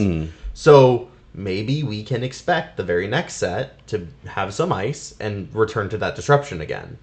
And say, how is this going to help with the push in aggressive capability? You know what I think, though? I think if you imagine the designs as pendulum swings in either direction, right? That's kind of what you're talking about, right? That like we're going to pendulum swing back to something disruptive in response to this aggressive meta.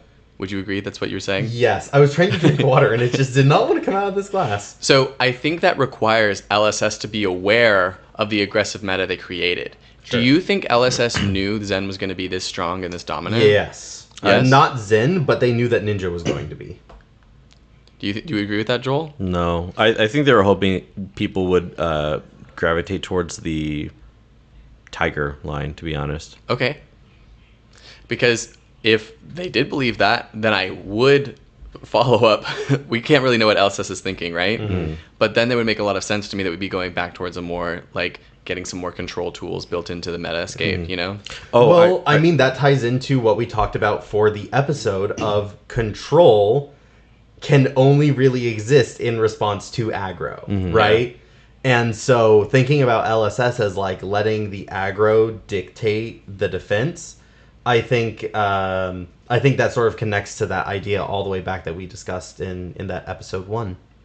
So I remember what my point was earlier Yeah. with Anton K's comment, and I actually want more cards like Warmongers, because if you have an entire card pool dedicated to stopping like the aggro deck, then you get another case of the talented classes being overpowered, and it affects more than just the problem hero. So like if there's like very specific points of disruption in the new ice heroes that deals with Zen but doesn't like make him straight up unplayable, or other aggro decks that may not be as good that have like better, like say for instance like Bolton I feel like is very good at into control because Raiden is a free swing every time he charges, and over the course of the game you're just like chipping 3 free damage, and when you have explosive turns, you know, it gets multiplicative. But he's not as fast as Zen, and Zen I feel like can mill himself out or run out of like power cards early because he's searching them every single turn or most of his turns. And so if these new ice cards are more honed in on like majestics or specializations that amplify the disruption, then I feel like it could be balanced instead of just like what you were saying, Clark, having the fear of this next control deck just being gaining a fuck ton of life and having all these earth cards to be defensive with too. Sure, yeah. But I think it's interesting. I think as we move into seeing new ways of looking at defense, because that was another big part of the control episode, was like how will defensive tools evolve and like what makes a good defensive tool for control. Like with Rosetta coming out and Earth very clearly saying outlast your opponents as its explicit purpose, like I think it's going to be fascinating to see how this idea of control and aggro continue to develop in the game of Flesh and Blood. Definitely. And the fact that it was our first episode, like that made it really special, and the fact that it's still continually relevant to the conversation today. Yeah. I that was another thing we wanted, right? We wanted this podcast to be fairly evergreen. Yeah. We want to be recent enough that like we're attracting attention, but that all of the ideas that we discuss are evergreen and will be able to return to Always relevant. and always relevant. So go back and listen to our old episodes and tell us if they're still relevant or not. One comment, because I really like this comment, even though I think we've been talking a long time, pretty much recorded a whole nother podcast about control. FatFrog13 says, you could also say this is a slight issue of the LL system. If a new strong control deck is more powerful, it'll also LL sooner and then leave you with the aggro deck again once it's gone. That's so true. Yeah, the tool needs to be expanded outside of like a specific hero, a specific class. Otherwise, Right. Because decks and heroes don't rotate out together. They pretty much always rotate out at different times. Yeah. Super interesting insight that I've never even thought of until now.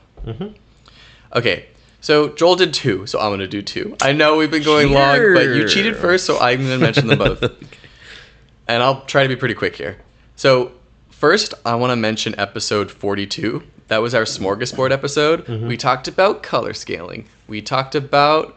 Wow. You remember my pitch, but not your pitch? We talked about Timmy, Johnny, Spike, the psychographic profiles. For And what was reasons Joel's? why- What was Joel's? No. Don't look at your computer. What's your problem? Close my whole computer. And then Joel did his pitch. Oh, wow. I can't remember on the this spot. table is about to go in the stratosphere. You guys should have seen my, like... I was plugging our show yesterday for this anniversary episode. And I couldn't remember like the 3 different things that we set aside then. I'm sure as hell not gonna remember the 3 pitches here. The reason why I liked the episode was because when I first started planning out like the structure for the show, and I was proposing the system where we have 3 different pitches in each show, I imagined it would be a variety show every time. That like we would have 3 separate topics come into the table, so every listener is gonna be able to look forward to at least one thing. And I also really like where the show's at. You know, I'm not like complaining about how it's turned out. I like how we're able to go into a topic and really explore it and get into the meat and potatoes of everything that we bring onto the show, and I really like that. But I also really enjoyed like how fleshed out our ideas were when we all just came up with 3 things that none of which could have been its own episode. Literally all 3 topics where you talked about alternate win cons. I remember now. After you looked at his computer. Crazy. No. Where like all 3 of them were things that we wanted to have episodes on, but we just couldn't quite find enough content for it. And it also goes to show how strict we are with the content we put on the podcast. Yes, we're so stupidly strict. We will. I mean, for alternate win cons, we literally argued like an hour and a half if that could be a full episode. We did. We recorded a podcast just on us arguing about whether or not we could make a podcast about it. So like that's the amount of effort we put into our topics, and it was really refreshing to be able to release these ideas that we had simmering on the back burner for a while. And I'm looking forward to the next time we do a smorgasbord episode where we do a little grab bag of 3 different individual topics. And I got like good feedback too. I was very specific about like, tell us what you think. And I had like multiple people even come up to me in person being like, I liked that episode that you did. Nice. There's your feedback. It was good. So I think I'm looking forward to doing it again. Yeah. I think we all just like are so... We hold the structure very near and dear to us, and we think it's like something we're very proud of and like separates us from other podcasts. So straying from it is a very rare occurrence, I feel mean, this is literally us straying from it. Like, we're going way over time. We like let ourselves get into the weeds a little bit. And I think that's also because maybe we don't want to like... Sometimes when we're recording the podcast, we'll be like, stop talking for a second. We think that this is going off kilter. Yeah. You can't do that during a live episode. Fat Frog 13 says he thinks the live episode's going long is great, so don't worry. Yeah, I think this is special, and we should let it do this, and we should let it be this. It's our birthday party. We could have a long episode if we want to. It is our birthday party, Fuzzy. The other episode I wanted to shout out is our Necromancer episode. That was episode 19. And another thing I've always wanted to do, like sitting down, like we're about to start a Flesh and Blood podcast. The kind of thing that I want to see on like my quote unquote show, if it was my dream specifically, is like custom classes where we all come up with like fun new designs for cards that we want to see added to the game and let the dreams fly. Because I really believe that at least 95% of Flesh and Blood players can get excited about like new things being added to the game and the potential there. And I think that's a really large number that I stand by. Like, literally not that many players can get excited about tournaments or any other aspect of the game or any specific class, any specific card, you know? But, like, thinking of, like, oh, wouldn't it be cool if they did this is such a common, like, dream that I think Flesh and Blood players have, which is why I like our podcast and why I think a lot of people would enjoy listening to it. Necromancer was fun because what we did is all 3 of us designed custom cards for Necromancer, and I think that was a really daring challenge too, because putting custom cards out for the internet to hear and listen to like can be really daunting and intimidating because you're like leaving yourself open to critique. It's very vulnerable, and I think that made it particularly challenging to record too, because we all had to kind of come up with our own ideas. But I really like what we came up with. At one point I tried to like codify it into an article, and that never really happened.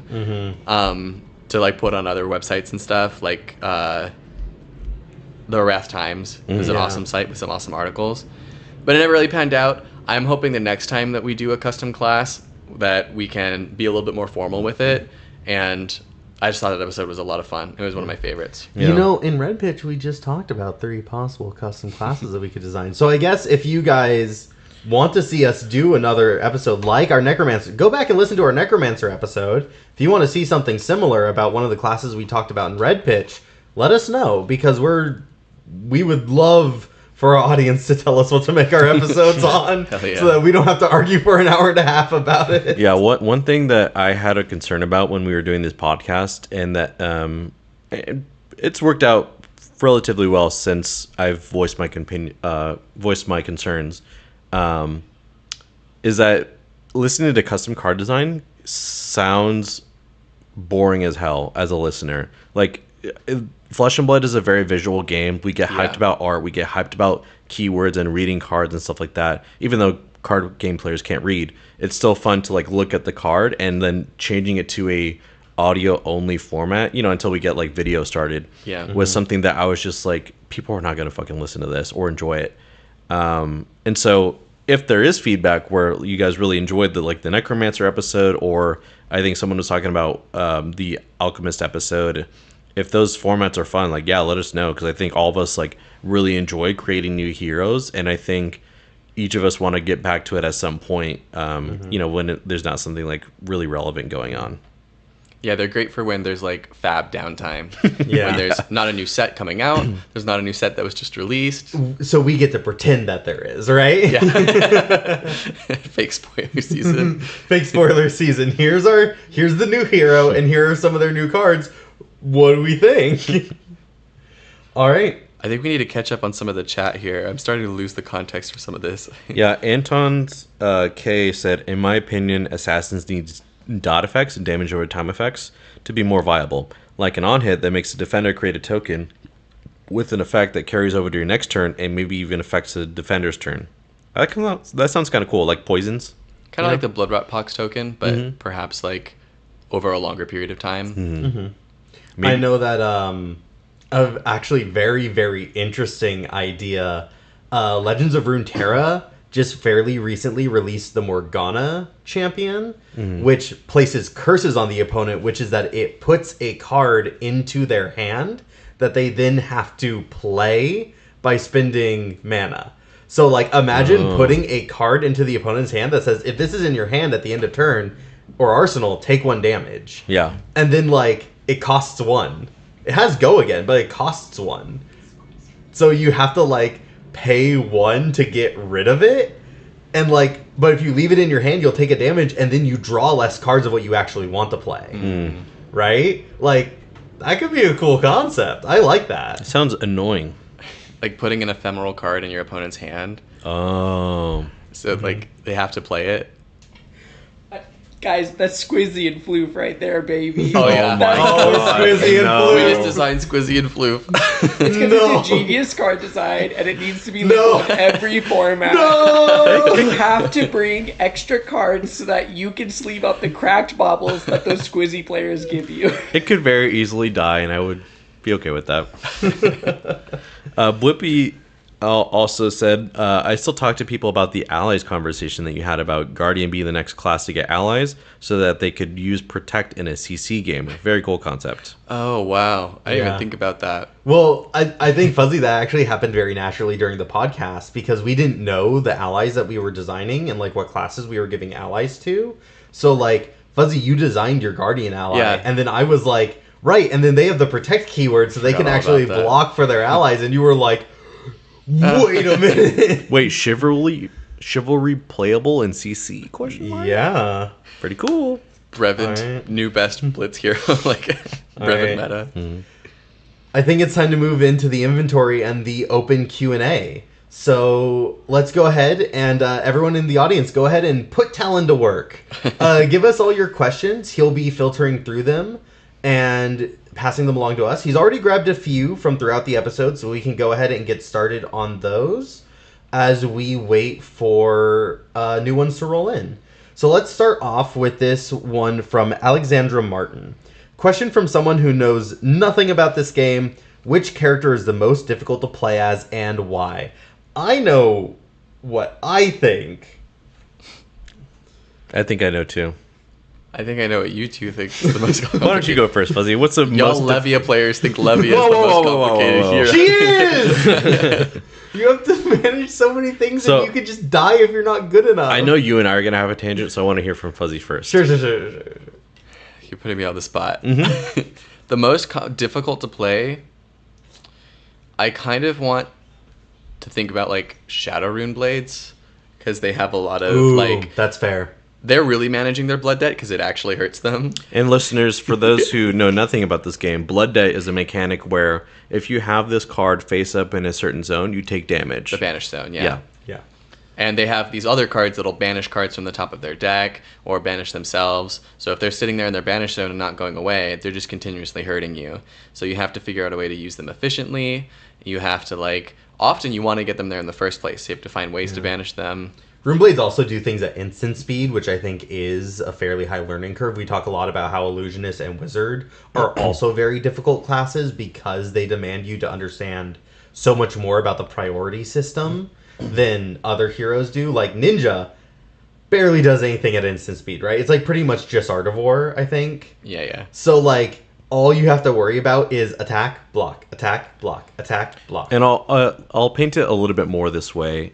Typically, Flesh and Blood games, you're using the 4 cards in your hand and 1 in your arsenal, and Shadow Runeblades have a way of adding more cards that you can play through your banish zone. So that's why they have the Blood Debt mechanic, because you can't just sit on a 8, 9, or 10 card hand until you're ready to kill them in one turn. You're taking damage for each subsequent card that you add into your Blood Debt. So you have to play them out as you're adding them, so you're like basically taking advantage of this extra zone for cards to play without taking the damage from these cards as well. Not to mention there's a different rule for each of those zones, right? Like everyone has to deal with like the rules for in hand and the rules for an arsenal, but now Shadow also needs to deal with this rule for in Blood Debt. And also like how it got into Blood Debt. Talking about Levia, if it's like banished from hand, not banished off the top of your deck, not banished from graveyard, only from hand. So you have to track like where was it when it entered Blood Debt? Is it only playable for this turn? Is it only under these conditions? Like there's a lot of conditions to measure there. I also think Bolton is one of the hardest heroes to play. Sure. I would say Bolton might even be harder because he's worse. I got some thoughts. I think balance actually plays a little bit into whether or not a hero is considered good, like easy or hard to play. Like a very strong hero might typically be easier to play because you're gonna win with them. It's gonna be easier to win with them at least. Whereas players who are hard, and for Bolton, it's just like you have to manage your blocking, your attacking, your charging. What cards did they block with? Like, and if you don't have any of that knowledge going into the game, you're going to have such a hard time tracking anything that's actually happening. So, I'll summarize it this way. Basically, these characters, Shadow and Light heroes, Bolton and the, Shadow Runeblade and Levia, they're adding more mini games. You're literally playing more Flesh and Blood. You're managing more random variables than your opponent across from you. And that's what makes it difficult, because you're having to learn the fundamentals of the game, and then you're having to add this completely different game that has to interact with your Flesh and Blood game. So for that reason, like anyone who says, oh, Levia looks cool, how does she play? Stay the fuck away from her. I wasted a lot of time trying to play her, and in a time where she had very little tools to deal with essentially all she added in the game was another way to die in the end, and very little payoffs for using this extra zone to play from. And it can be very demoralizing, because not only are you losing because you're new or because you suck, but you're also losing because you have no control over this new mechanic. You know what? I think that's a good answer. Levia is the most difficult to play because she's literally telling you not to the entire time. I feel like not a lot of... I strongly push back against that. I will not say that I support Joel in that statement. I think Levia is an extremely fun hero, and if you're attracted to it, like, I loved it because there was all the extra management that I had to deal with, right? Whereas for Bolton, all the extra management was too difficult for me to track because it was also so dependent on like all these other conditions being met.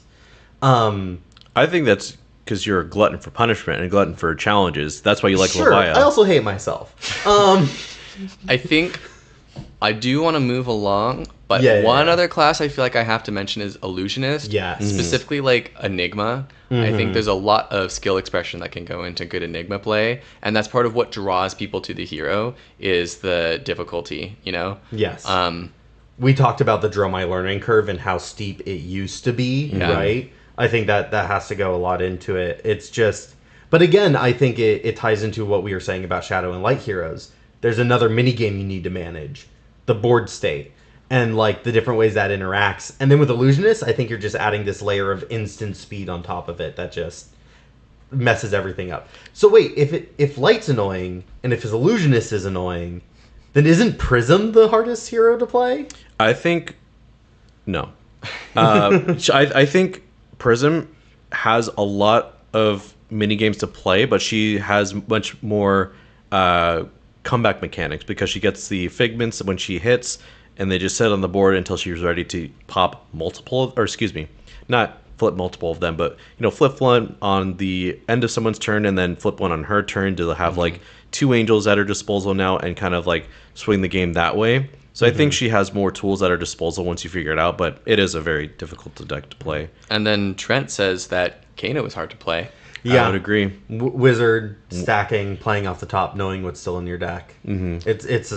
So yeah, I think we've kind of gone over some like of the like generically like the hardest decks to play being like Leviathan and Shadow in general. And so let's just go over some honorable mentions. I think Kano's one of them, just because you have to if you're pitch stacking, you have to keep track of where your cards are at over the course of the entire game. Your win condition is very different from every other hero because you're playing off the top on your opponent's turn while you're facing down theoretically lethal damage. I also think what was I going to say? Warrior in general is really hard to play because what you're doing is very fair flesh and blood, and you're going against decks that do not do fair things. Okay. Well, I would say that plays into the like decks that are lower on the metasphere are going to be harder for you because you're going to be losing more. For sure. And you're going to have to work harder to challenge. I also think Ranger is a very difficult deck to play. Oh, sure. Especially when Azalea first came out, like the amount of really bad cards you're playing just to cycle the same arrow because sometimes that boils down to, can you play Red in the Ledger, which limits if it hits, it limits your opponent from playing more than one action per turn. And back then it was just, can I play Memorial Ground like 6 times in a game to play Red in the Ledger over and over again. This was before Codex, and it's still that way now against certain matchups, but managing your arrows counts and managing your non-attack counts is a very, very real minigame. And sometimes games end before you have to deal with that, and it's very different from Blood Debt, but still a difficult mechanic to manage. All right, I think we should move on to the next question. Hopefully that answered your question, Alexandra. Sorry if we weren't able to like put it in layman's terms enough. I know you said you don't know anything about the game. I think we might have got a little bit. I got confirmation that extra mini games helped her understand. Sweet. Next question is from Blizzard Sphere. Is it Blizzard, or are you just not putting the R every time? Talon. I didn't copy and paste. Maybe it's like Blizzard. Sure. Okay, maybe it's Blizzard. I don't know. Yeah, no R. No R. Okay, my bad. Blizzard Sphere. What do you guys think about a combo meter / combo counters in the ninja class? Basing this off of Blaze Street Fighter energy meters, counters gained from when you successfully combo. It's a very interesting little idea. I think that it would struggle to see play though, because if you're in terms of the like you have to combo successfully to get this thing, because typically what combo requires is the ability to tutor. That's kind of how the precedent has been. That's part of why I like this idea so much, Like, what if instead of your hero ability finding you the best combos, aka the combo card is the payoff, instead you flip it around where if it lines up naturally, or if you do maybe even 2-card combos give you like 1 counter, but then if you put a third on it, then it gives you like another 2 counters, so it has a multiplicative effect. So you could focus on the 1-2 card combos, which aren't that hard to line up, or the 3-card combos to get even more bonus. And when that lines up, you get these extra combo counters that are able to like keep your momentum going and do a super powerful special combo. I really like this question as well because it makes me think about Zen, specifically with the Stride of Reprisal giving you a tiger on block, and Traverse a Universe, which gives you a chi that you've previously pitched away. And it makes me think about Katsu's hero ability, or Katsu and Zen's ability, excuse me. And if these effects were locked behind this combo meter thing, where if you play like 1, 2, 3 combo cards that trigger off of each other, then you get these effects of Traverse the Universe or the hero ability, and then the hero ability can be something a bit more linear, a bit more powered down in a sense, and that helps you. I don't know.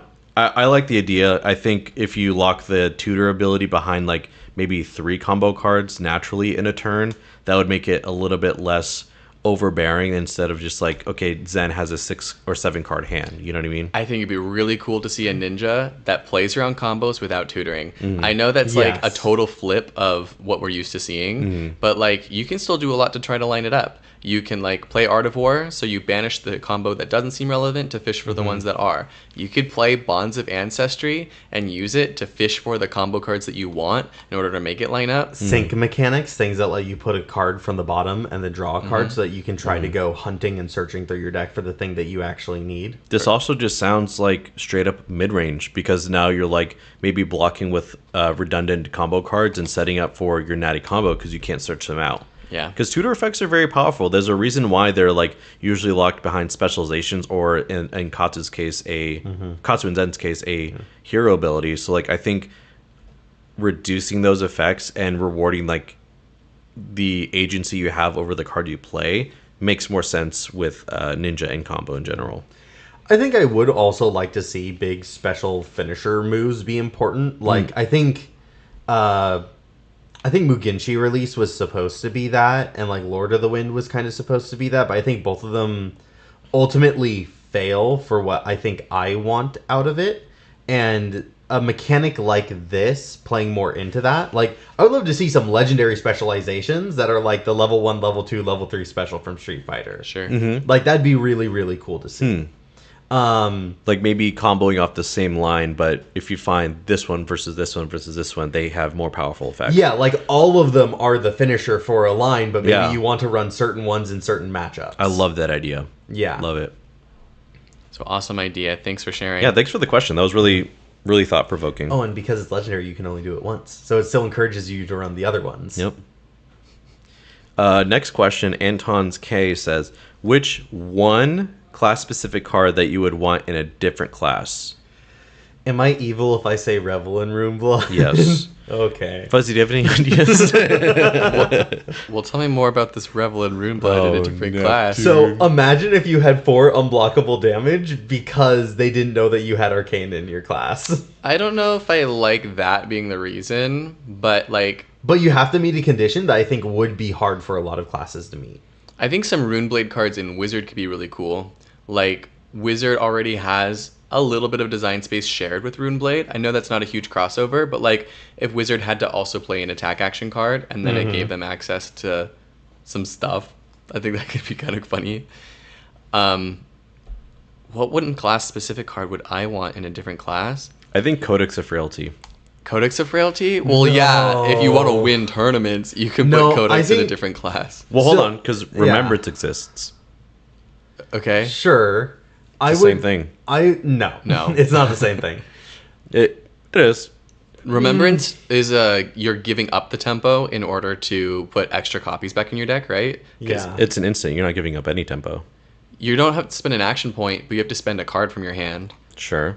Whereas like Codex actually takes cards from your opponent's hand and then threatens the card that they just brought back with one card and draws you a card. It's card advantage. It helps you take the tempo back. Well, the question was, what card would you want in another class, not which card would be balanced. I think Codex... in a different class. Yeah. I think that's important because saying which class it goes into is different. I was thinking like just like taking one class specific card and making it generic. I mean, even if Codex of Frailty was generic, I think that would, like any of the codexes would be cool too. No, Because there's no, what on those cards are saying this is specifically an assassin or ranger card. it's not that. For me, it's power budget, and power Yeah. budget is a thing that I talk about where like I think a lot of the power of a class can sometimes end up in specific cards, and Codex of Frailty is a large amount of the assassin power budget specifically. Yeah. And I think it's a pretty large amount of the ranger class. Now, ranger has, I think, enough power budget in other cards, and that's why it's doing better. I'm specific. Talon's fucking shaking his head. Okay. Look, Ranger has been doing better in this metagame. I think that if you took Codex out, Ranger would not be doing better in this metagame. I don't Agreed. I don't know that that's the prompt though.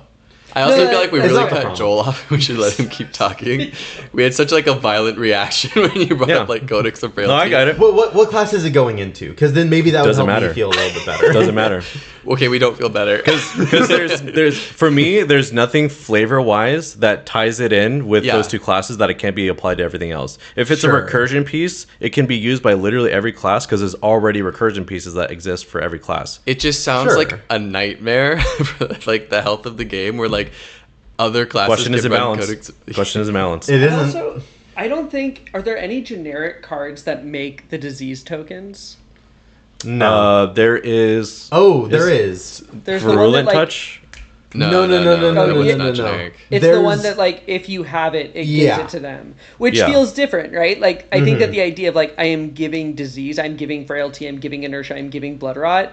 That is like assassin ranger design space as established by outsiders. That's true. I think if there was one that just said, like, if there was a powered down codex that was take a card from your graveyard, put it into your arsenal, and the opponent can do the same thing, I think that. And if you do, discard a card. So I'm going to give you some context for why I think this. Yeah. Because I think none of those cards should exist because they give basically 6 copies of your best card. And when you're looping red in the ledger, like it gives Azalea really good play patterns because she's like fits into the role of a control deck. But if they have like the value you get from Codex of Frailty is so absurd that it should not exist or everyone should have access to it.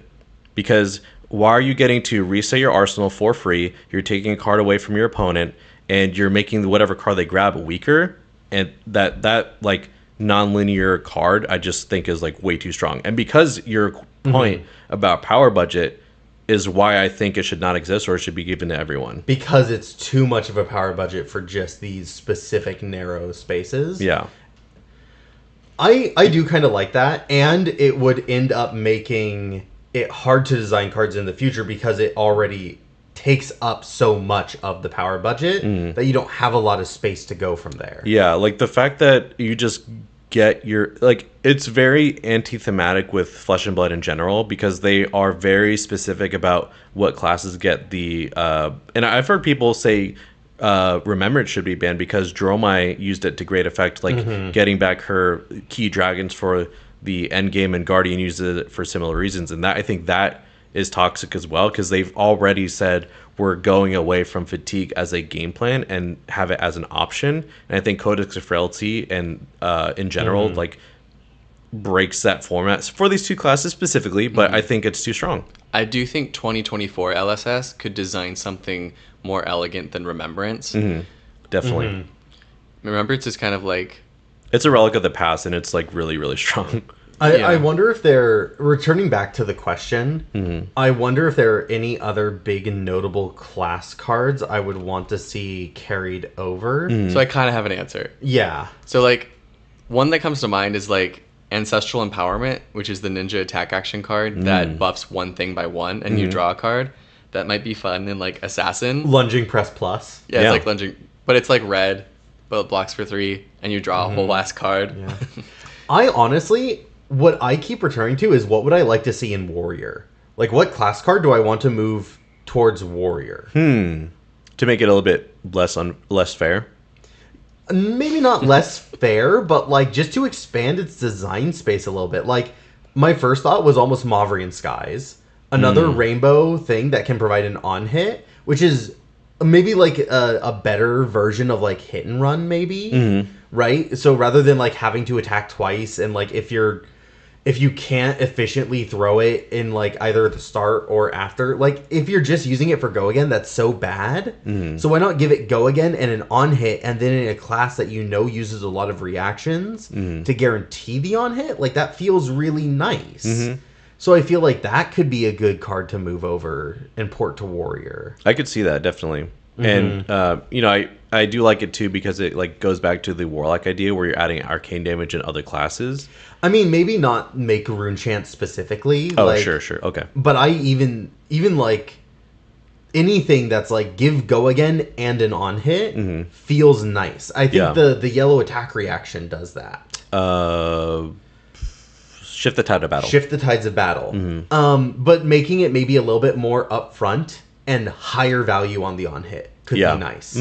Because Mavrian Skies is go again and 3 rune chance. That's 4 values on a non-attack action card. Very face up. But 3 of that's tied behind an on hit. Shift the Tides of Battle is a reaction, so they tone down the value that you get from the on-hit to just an agility.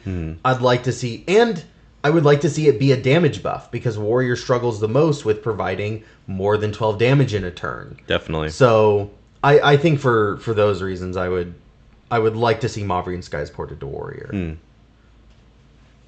Cool. Do we feel like we... I have an answer to this, Oh, and I Neptune. bring it up because a couple people are mentioning it in the chat too. This is part of the Riptide coup, okay? Oh, cool. Here we go. Here it But- starts. But there's the card Spreading Plague. Mhm.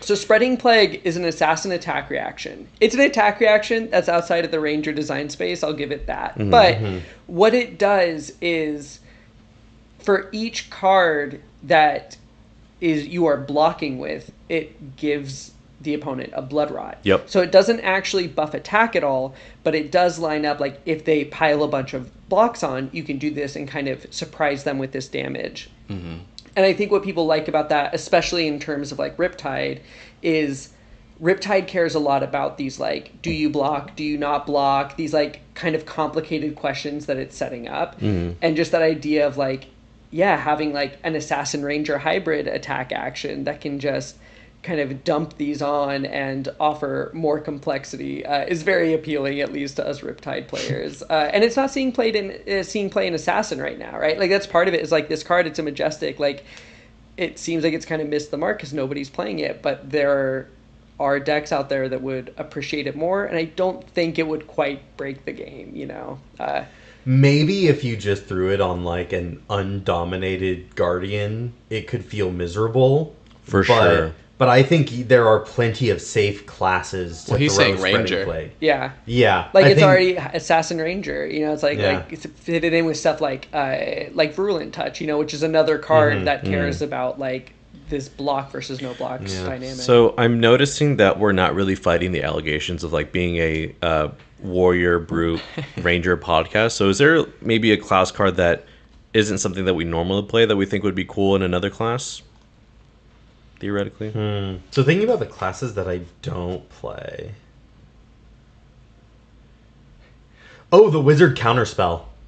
Oh, Yeah. okay. The Wizard, like, ability to just say that non-attack action card, put it back in your hand. You lost those resources.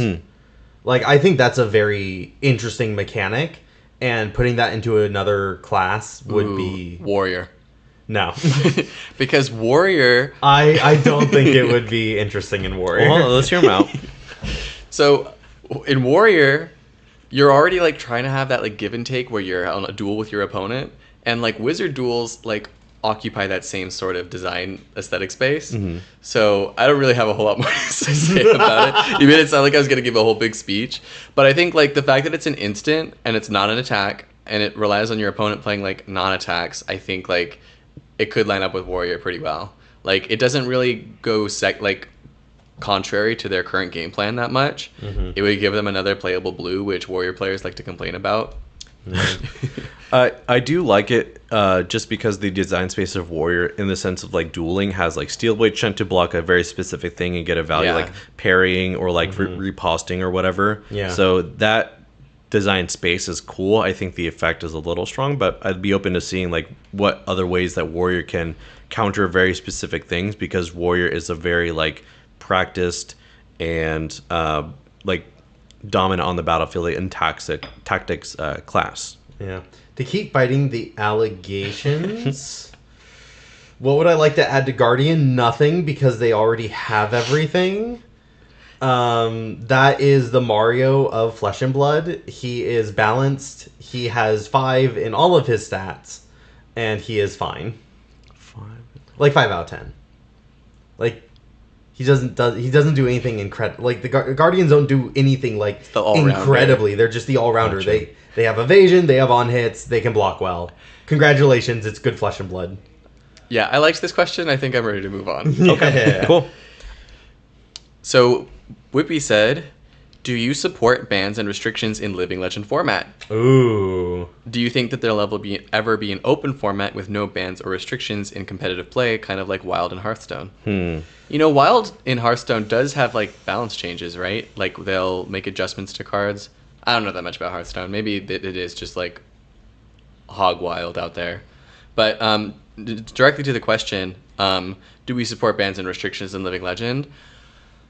I think it does go against the spirit of the format, which is like, this is the entirety of Flesh and Blood history, no holds barred. You can play with any card that we've ever had in the game. And I think by doing restrictions instead of bans, they still hold to that. Like Magic had this similar idea going on with Vintage. If you want to play Vintage in Magic the Gathering, in that format, you can literally play any card that has ever been printed, including like infamous cards like Black Lotus, which are very the strong. Power 9. But you can only play with one copy of them. That's the contingent. Like you can only play with one instead of the normal 3 or 4. So I see that like being like a very natural progression as we see Flesh and Blood develop as a game, where there are some cards that are very strong and they feel like they like are wanting to be played with, and this is the format to play them, but it's really hard to play a game of Flesh and Blood with them in the game, you know? So they limit it to one. I'd also say that, like, with Living Legend format, eventually it will grow to the point where the Living Legend format is bigger than the CC format. Just literally in terms of playable heroes. Yeah, I mean, that's an inevitability, right? There will be more heroes who have LL than heroes that are playable. Yeah. Unless LSS is really, like, just... Well, part of the... Sorry, what metaphor do I want to go I really for want to here? hear this metaphor. So I know you were really Unless ramping they're up. really just chucking in the leftovers and throwing them through the sausage machine, right? Like, unless they're really just cranking them out. Well, if we're talking about, like, literally, are there more heroes in Living Legend than in CC? Like, yes, there are, you know? No, there aren't. Oh, Like, yes, there are, yeah. 'cause you can play- everyone that's currently legally Yeah. playable. It's literally like a larger circle than the first one in the Venn diagram. It would be like a fried egg. And there are certain heroes that are strong in Living Legend format that are currently legal in CC, like Fi comes to mind. Yeah. You know? Specifically because there were cards that were banned out of the game with the introduction of Fi. Like, Stubby Hammers can no longer be played at all for anyone because Fi has once existed. Like, even when Fi leaves the format, they're not going to unban Stubby Hammers. Because, Bro, they took away my good 15-cent common and my $15 Majestic. Oh, you're still bummed about it. Bro, I was so poor. But you can play it in Living Legend format. That's part of the appeal, is you can play Stubby Hammers in LL. You're right. I can now run my budget ninja deck in LL. Thank you, LSS. I mean, you kind of can. I don't think Fi is that expensive in Living Legend format. But I don't know, because I don't think any of us really play this format. That's No, I'm trying to step into it. Like, I got my Bloodsheath Skeleton. I have my Duskblade. I have the things that I want to do with Viscerai. It sounds like a cesspool of cards I never want to set foot in again. Mostly because Bolton still would just get fucking demolished by everything. And well, any deck that I play would get demolished in that format. But there is something that I think would make it interesting, and I think it's a rotating ban list. So Okay. so every set they sort of like, just even if it's random, they just like ban different things that are, you know, have consistently good play. It wouldn't make a lot of sense logistically, because LSS would have to pay a lot more attention to Living Legend format, and they'd have to put on more tournaments for this to make sense. But I think that's the way it would be interesting without taking the spirit away of the game. Because for Magic the Gathering, I really enjoy Legacy, which is basically the same thing. I think there's still some banned cards, but you have access to like basically the entire card pool that's ever existed, and it's a lot of fun because a lot of decks exist. But Flesh and Blood's different because there's more non-matchups in Flesh and Blood, and so you have to be really careful about how you balance things and how much you're willing to say, fuck it, do your thing, I'm not touching it. And I think rotating ban lists would make deck building a little bit more fun, because okay, now I can't use this for this season, and maybe it lets other people play this, like I don't know, like Plunder Run Stubby Hammers Bolton becomes viable because maybe Icelander has to take a step back, and it makes and it lets LL format not be so stale for so long, because like I think the best decks are still the best. Yeah, I think that is a risk, especially because LSS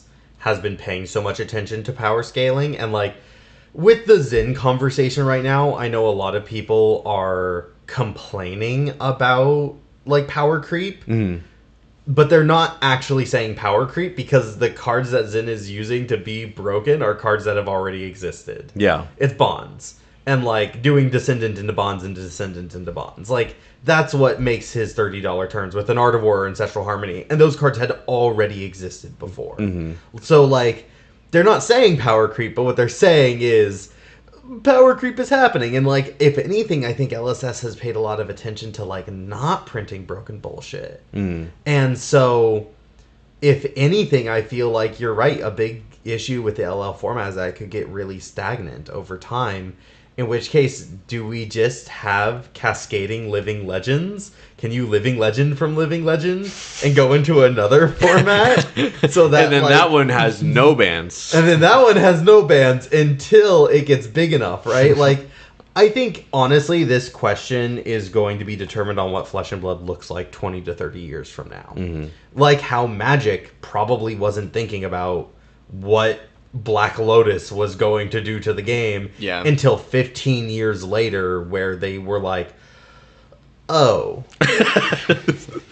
Because Magic, I recall people talking about Black Lotus, the boomers, were saying, like, Magic was so slow, you needed this card to play your fucking 5-mana bomb. Yeah, your 7-mana 5/5 creature. And you're like, oh, I result Visidrix, and now you're in for it. Oh, man. So, for context, those are not good stats relative to what we would consider strong in Magic the Gathering now. Yeah. I also think Vividrix is a 7-mana 6/6, so my apologies. I was hyperbolic with the 5/5. We've got a couple comments. Maxim says, Fi ain't good anymore. Zen outclassed him. That makes sense. Stubby Hammers in Zen probably would be stronger than Stubby Hammers Fi. Whoopi says, Plunder Run Drone Riptide. Yum yum. Cringe. Because you can still play the Drone of Brutality in Living Legend. And then Blizzard Sphere said something interesting. They said, I like the LL rotation idea because it gives some legends a quote-unquote rest from the stardom. And I like that too. Like when they're done wreaking havoc on the CZ format, they just get to rest. And some people can go back and play it at its full power, but kind of reflecting on them as like, either success or failure, whatever you want to call it, but letting people reminisce about that deck makes it more special when they do reach Living Legend format, or Living Legend status, I should say. 100%. And, like, I honestly really appreciate the Living Legend format because so much of the player base is dedicated in CC, so having the really strong hero Living Legend out kind of just really lets us stop talking about them. Because I know that I was sick of talking about Lexi by the end of Lexi. Definitely. Like, I was so tired of the conversation, but I felt like I had to keep having it because she was at the top. And just being able to put the hero into Living Legend is great. And, like, if Living Legend gets popular, that becomes another issue, and I think banned and restricted requirement. It becomes a requirement because then the Living Legend format is no longer doing what it was intended to do, which is give people a break from the hero while still allowing them to play the hero. And if Living Legend is popular, it isn't doing that anymore. So while it's still this niche format, it's good, and I think it really should be kept to a minimum, like barely any at all. But the moment that it starts to, like, get popular again, I think it will have to have more. Well said. We have another question that came in. FatFrog13 says, what do you guys think really gets new players into Fab, and what do we do to help? This is a great conversation because we've been talking about this recently. We just had a new game store start supporting Fab in the local area. It's like a 15 to 20 minute drive from all of us. And we're like, okay, right now we are the community there, which is wonderful. We have like our 10 friends and like, yeah, we can, but do we really want to have to show up to every armory for there to be like a good Fab scene going there? Yeah. No, we want to like expand it. So how do we expand it? So I'll start because one thing that I think really amped up our initial Flesh and Blood community in Long Beach at a store that shall not be named. Dennis Pham, a local, was like coming into the store every week and giving out free blitz decks because he had a lot of bulk from like Welcome to Wraith and Arcane Rising. And I think one of my friends grabbed a Viserai one. I think I grabbed a Viserai as well. I was playing it for a little bit, but it was such a like me getting free stuff. I'm locked in. Whatever. Like I think that's like in itself really fun for me. And it's funny how easy it is in Flesh and Blood to like just make a couple decks and then hand them out to people. Yeah, and that's because the commons and rares are so playable and so core to Flesh and Blood that there isn't very many decks that are just like oops all majestics yet. And so I think if people are more willing to just like be friendly, be outgoing with other people, and I think in general SoCal people are, and just giving them free blitz decks. But I think it needs to be a step further where the community gets together and says, okay, this time they're gonna organize with, because like LGSs have a responsibility to cater to who is going there and paying, and giving that store the opportunity to say, okay, this week is gonna be like the new player night, and the existing community and the LGS kind of team up to do a power down night where it's like either blitz or commoner or a CC with a budget restriction, and then I adore that. and then you let the new players bring whatever they want because they're going to be new players theoretically, and in that way it lets people just like all be on the same playing field and be about teaching people the game. I love that. The two big takeaways I just heard you say there, Joel, is one, free stuff. Yep. Free stuff will get anyone to be like, you're giving me something that's free, I will sit down and give you 30 minutes of my time. Yep. And a lot of those people are not going to stick with the game, and that's fine. The point is that you hit as many people as possible by handing it out for free. Definitely. And then two is LGS buy-in with community support. Yep. You cannot have a thriving community without both. So if you are going there, one, show the LGS, look, we care about this scene, we care about this shop, and we want to support you. And then you say, and now it's time to grow, and we're going to need you for that. Right? If we want to be bigger, and if you want our money to keep coming in, then you will also need to buy in. Yeah. Right? And I think a lot of LGS owners want to do that. Yeah, absolutely. More money? Oh, yes, please. Well, not even more money. I think a lot of them specifically opened an LGS because they're passionate about the games and the experience and coming together. And how much is Flesh and Blood dedicated around that specifically, right? There's a reason it's called Flesh and Blood. And it's because they want us playing in person, in the Flesh and Blood. James White says it all the time. And if there is a game that is based around that, I think LGS owners they should know that, like, look, we can't play this game online. We have to come into the store. We want to come into the store. And so hopefully selling the LGS owners and the people who run the scene into putting in the time and effort to reach out to the community is great. And it really should be a collaboration between the two. Definitely. Well said. I don't have a whole lot to add to that, other than I think like marketing is a big thing, and that's why LGS buy-in is so important, because they can reach out to players in other games in a way that's non-threatening and non-invasive, and get other people involved, because that's where a lot of our player base comes from, is people who play other trading card games. And I've said it before, like the game itself is cool, it's fun, but the community is what keeps me coming back. Like what we've been able to build here in SoCal is so special. And all the cool events that we have, like thanks to community leaders, like I already mentioned Dennis Pham. I think Justin Lewag, shout out to AGE. Like their circuit is like known all across the world. I had a lot of people come up to me or talk to me about it once they learned I was from SoCal. Things like that make this community special, and we need more of that in other places of the world, and especially Japan too. Like they're popping off from what I've heard, so it's working. It's slow growing, but there's a lot more we can do as a community for sure. Yeah. I guess I want to expand the question by asking, what would be your intended learn to play event? Mine? What do you mean? Like if you were an LGS owner and you wanted to build a fab scene, what would you do as a learn to play event? I would make CC decks. I would have like maybe 3 of like certain heroes, like some of the weaker heroes, like maybe Betsy or Riptide or like Arachne or something. Like make your own like ecosystem of decks and have multiples of them and make it a free event, and you basically get like a lottery system for these new players and even like players that want to like show up and help people learn. And it's free to play. If you show up, you get like free pricing. Maybe it's like an old promo armory kit.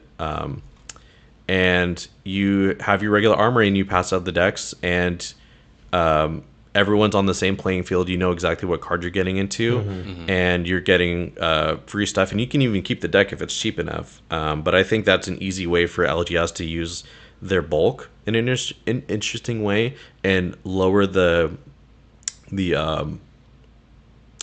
barrier to entry. Barrier to entry for people to get into it. And I think, like I said, free stuff is a good way to get people invested. So that's what I would do with just riffing.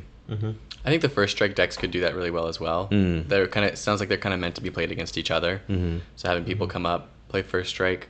Right now, it looks like there's only 2 ones that are being advertised to us, so that puts a limiter on how many different like decks there could be. But maybe additional first strike decks in the future will still be really good at playing with the other first strike decks that already exist. First strike event definitely sounds like it would be stellar, which is pretty close to just the blitz decks, but only playing with blitz decks. Except like I don't know if all of them have been intentionally designed to play with each other. I also think Commoner would be cool. Commoner would be cool. My idea is a league.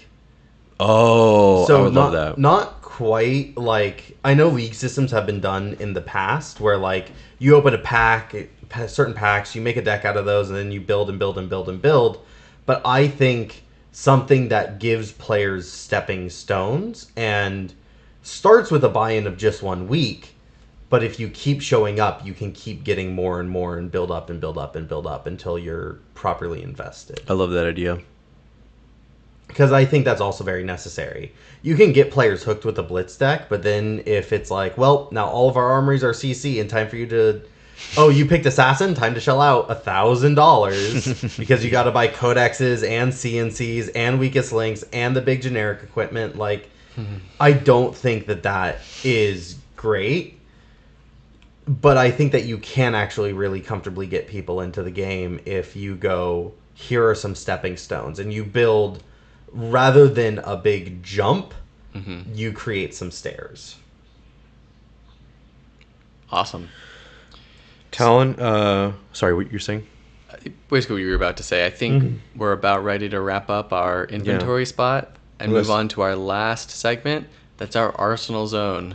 Joel, do you want to explain our Arsenal Zone? Yeah, so listeners, if you haven't heard already, our Arsenal Zone is the time we take in the episode to talk about a card that we like, a card that we hate, a card that we like to hate. Whatever it is, we're going to talk about it now. And do either of you want to start off with your card?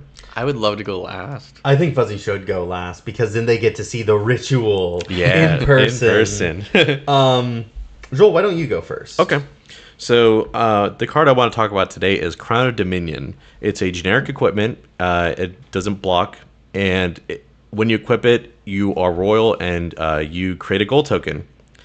And the reason I want to talk about this card is because it ties in very closely with my the class that I want to add to the class. Jesus Christ!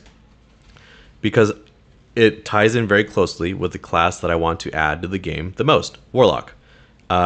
It offers a very not really interesting deck building constraint because the only cards that benefit from being royal are Tome of Imperial Flame and then the like 3 items like what's the Warhorn called? Imperial Warhorn. Imperial Warhorn, Imperial Ledger. Imperial Ledger, and then Imperial Edict. Yeah.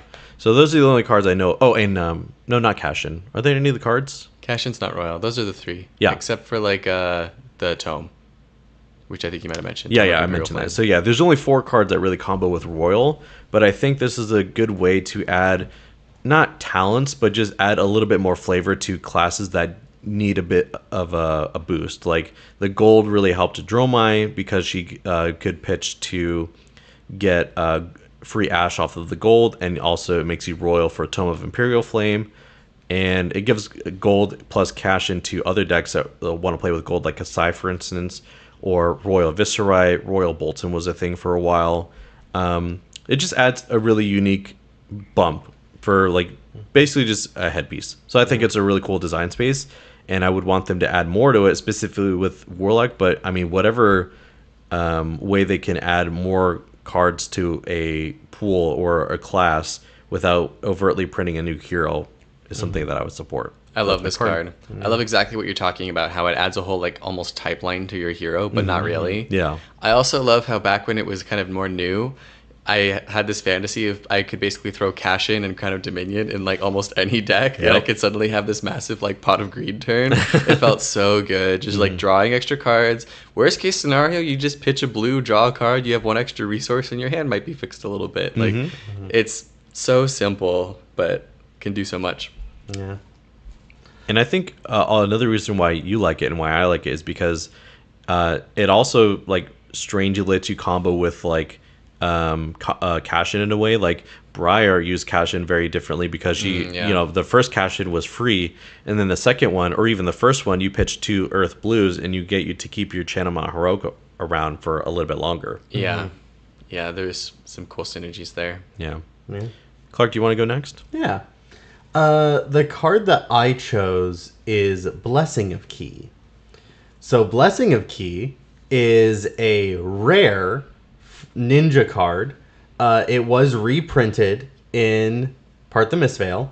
It is a 1-cost non-attack action card, Aura, that blocks 3. So I always liked it because it was a blue block 3.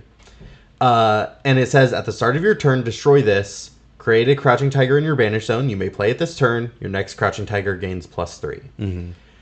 As I've been thinking more and more about the fundamentals of Flesh and Blood, specifically in Limited, I have been realizing how important it is that you can carry power over from turn to turn. Yeah. And how important arsenaling is. When I officially lost my bid into top 8 at the AGE this weekend, I played against Chris Ayali's Zen deck, which had 2 red Blessing of Keys in it and 1 blue Blessing of Key. And I thought, what the hell is Chris Ayali doing? How is this card even good? And then he threw 7 damage at me, which I blocked because I wanted to protect my board as Enigma. And then he played Blessing of Key, and I went, oh, this board isn't surviving. I did all this to protect it, and it won't matter. And I can't put the pressure on him to punish him for not presenting enough on his turn, because the Blessing of Key is, and even if I do, he's going to be able to block it comfortably because there's the 3 damage that he needed. And it lets you go 2 ninja wide very comfortably in interesting ways, which is great for breakpoints, very good against Enigma. And I also remember at the start of that game him sideboarding a lot. And I think it was for the Blessing of Keys. And I never realized that they really had that ability. Because I always thought, and the way that I play Zen, and does very well, I went 3-0 in my pod when I did Zen this way, was just maximize value every single turn, going as wide as possible. And Blessing of Key, it's a decent card, right? It'll just block 3. But I didn't quite realize just how well it could carry that damage into the next turn. And I think the reason why Blessing of Key does well, while other pump auras don't, is because ninjas can put damage out and then finish with the Blessing of Key. And that is very different from the Guardian strategy where it eats their whole action point and they can't continue. They can't put any pressure on. And I think it's cool, and I want them to explore more of that design space in the future. So not to take anything away from Chris Ayali, but this is also something that I've been on as well. I like it. It's a good card. I like it for both matchups, both Enigma and New, because the red it just lets you block more. The red and yellow Blessing of Key is something that New can absolutely not play for any reason.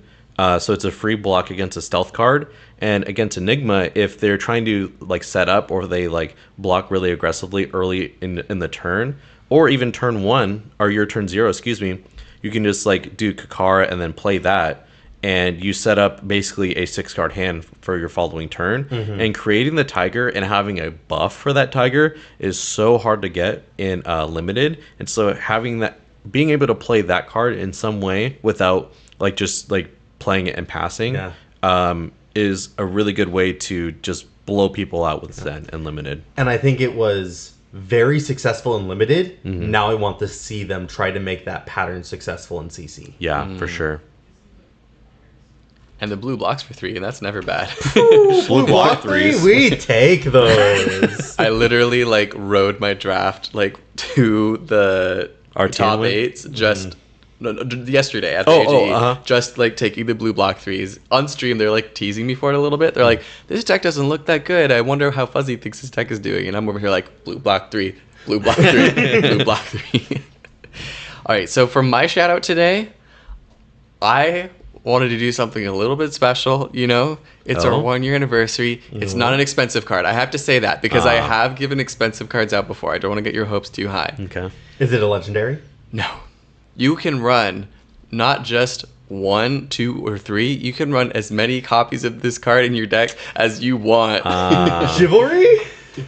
I've got the cracked bauble here for you today. Cracked bauble, and I'm going to draw little hearts on them. Aww. Cracked bauble is the card you never, ever want to play. Except for there were some times in Uprising Limited where you could run a red non-block that attacks for 1, or a yellow non-block that doesn't attack, and there were some times where you wanted both, because just filling up on Phoenix Flames would like make your like resource curve trash. And one thing I've been thinking about lately is, are there like rainbow foil or cold foil cracked baubles out there? Yeah. Are there? Really? I was just helping actually Tony from Fabric. Yeah. Tony from Fabric sorted his collection. I saw a rainbow foil cracked bauble. Well, I want one. And I also want like a cold foil cracked bauble. That would like, be sick, actually. You're like rolling up to the draft. Like I'm so bad at draft. Check out my cold foil. Exactly. There's the Christmas promo. Those are cold foil. Oh yeah, they are. Oh, are they? Yeah, So you could with do like a the- Christmassy cracked Yeah. bauble. Mm-hmm. Okay. I I might have to get my hands on some of those. Yeah, you can have Christmas cracked bauble. If I'm gonna fumble my draft, I might as well do it with style, right? Yeah, might as well. These are not cold foil. These are just normal cracked baubles. But I'm hoping that like if you three, because I have one for you too, Talon. I didn't forget about you. I'm hoping if like any of you fumble a draft in the future, that you'll be thinking of the memories we've made together. Couldn't be me. I'll put it in my trade binder just for when it happens. So when we record, normally this is all kind of edited out, but I have to take a little bit of time to like unsleeve and sign them.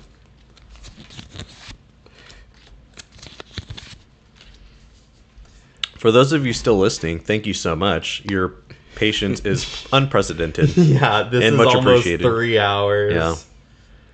Do we just release this unedited on Tuesday? It would certainly make my life a lot easier. It certainly would, wouldn't it? I think we might just... I mean, people want to know. Is it just the heart, or are you also going to sign it? I'm gonna sign it. Okay. Also, I think like keeping everything in would just exemplify how special it was, and like Yeah. all the memories would get saved. And we're lazy. Especially that intro botch. Yeah, that was. God, only Joel could do Just that. me looking at Joel like. Well, I was "Joel, thinking it's it your too. Like I was line." just about to do the same thing where I'm like, hold the phone. We can't do the thing. And I know you're not like. You're just supposed to like keep the show going, like don't break character. But I broke immediately. I was like, are we even live right now? I would not do well on a set. Oh man. I'm really going all out. Normally I don't put this much on them. Yeah. Okay, Alright. so I'm gonna show these off to the camera. Blizzard Sphere says a legendary moment being streamed here. The signing. Yep. You gonna see it? Is that- With Fuzzy's artistic skills.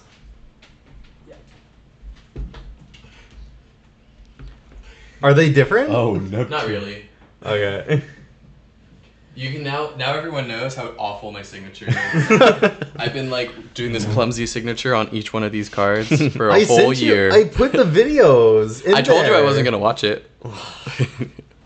I even designed a signature for you, Fuzzy. Did you know that?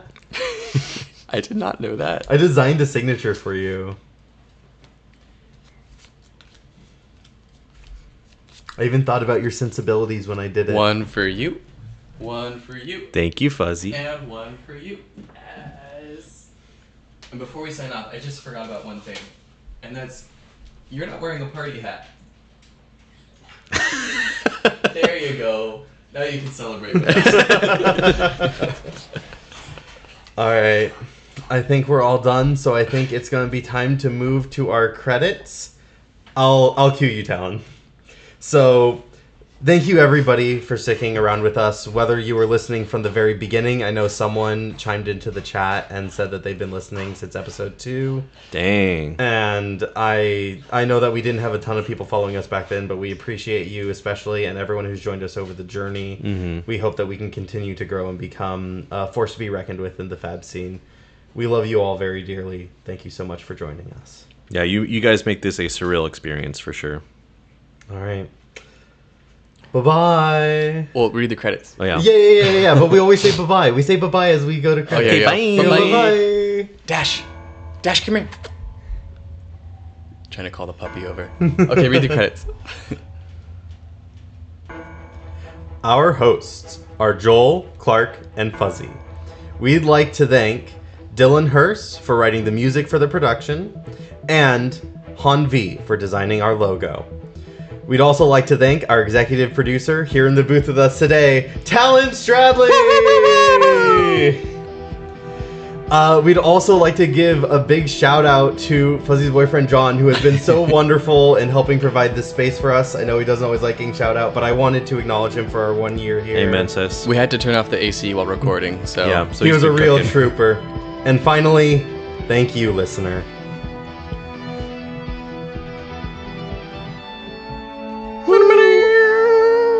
Woo! Go team! Thank you guys for listening.